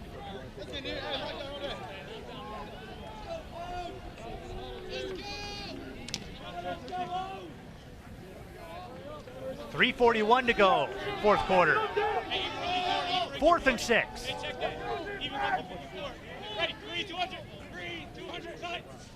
Blitz coming for the Eagles. Over the middle, caught, but short of the first down, I believe. Yeah, based on that spot, it looks like he's about a foot short there, Scott. Tyler Paulson made the catch, but A.J. Villarreal made the tackle about a half yard short of the first down. So the Eagles will take over 1st and 10 with 3:35 to go. And Tarek Yegi's day is over. Drew David now at quarterback for the Eagles.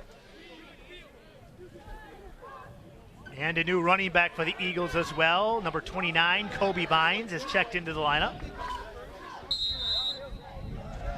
Second string offense in now for the Eagles, 1st and 10 as they try to run out the rest of this 3 minute and 35 seconds. It's Vines up the middle for a gain of 4. Vines, who hails from Wauwatosa West.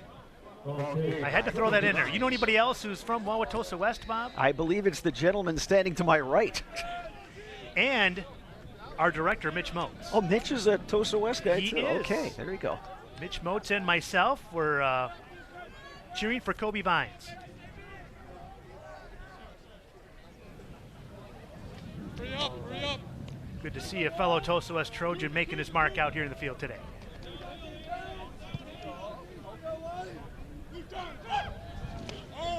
David's going to take this one himself. He'll find a couple at the middle. Drew David, interesting story. He actually had 2 starts back in 2015 for the Eagles here. transfer from Illinois State. Backup quarterback for the Eagles with a solid resume. Just 4 pass attempts this year, 2 of 4 on the season for 16 yards.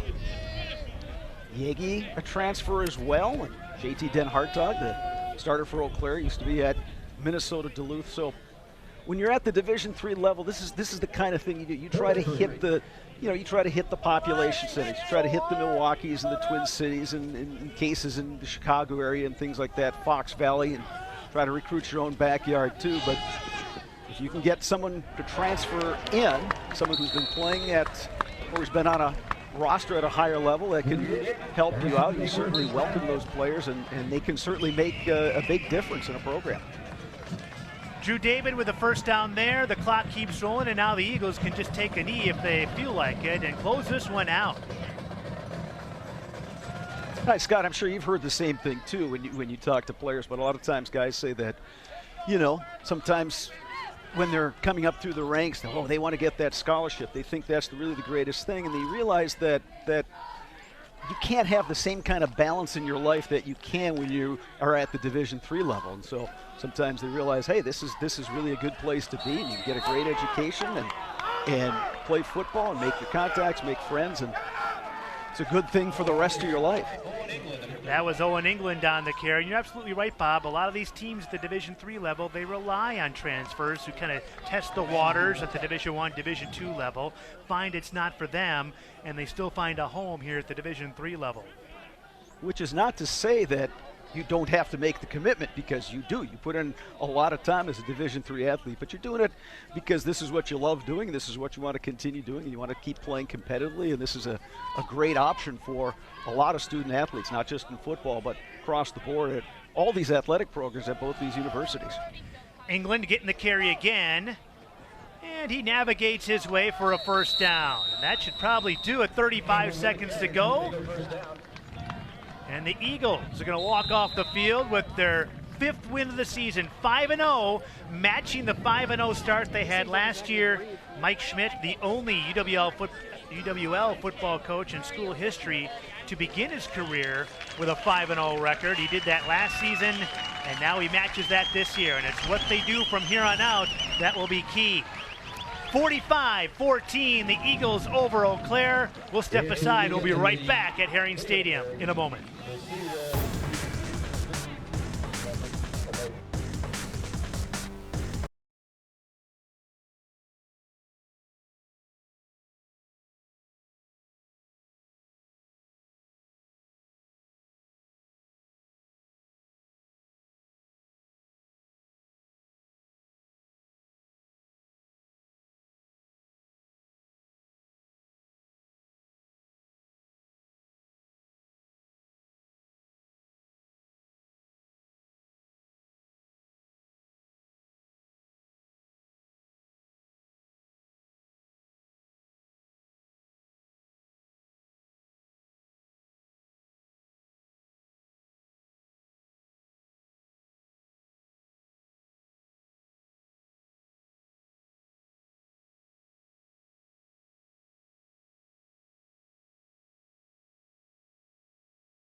Scott Emmerich and Bob Bradovich back here at UW-La Crosse, Herring Stadium. The Eagles walk away 45-14 winners. They go to 5-0 overall, 2-0 in the WIAC with a big game with Whitewater coming up next week Friday. Caroline Hecker standing by with UWL head coach Mike Schmidt.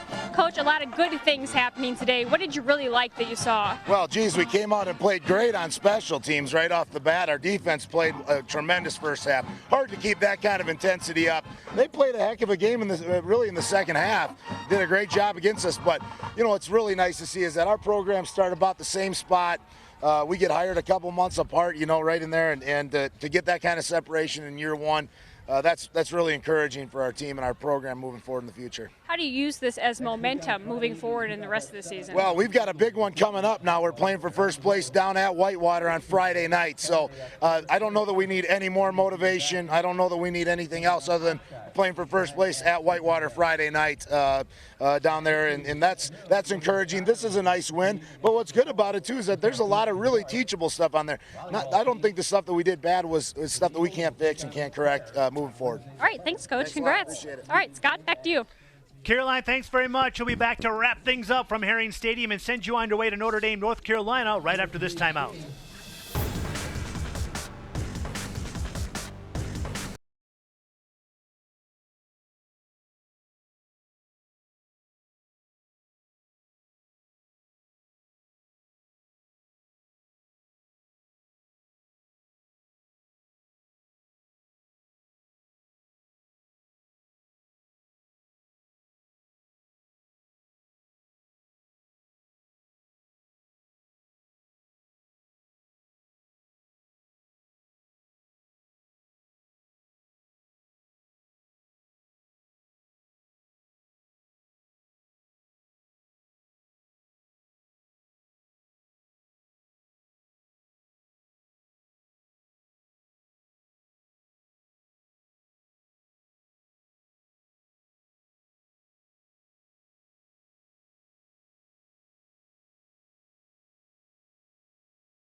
Eagles a winner 45-14, and Bob Bradovich, it was the Eagles setting the tone from the start.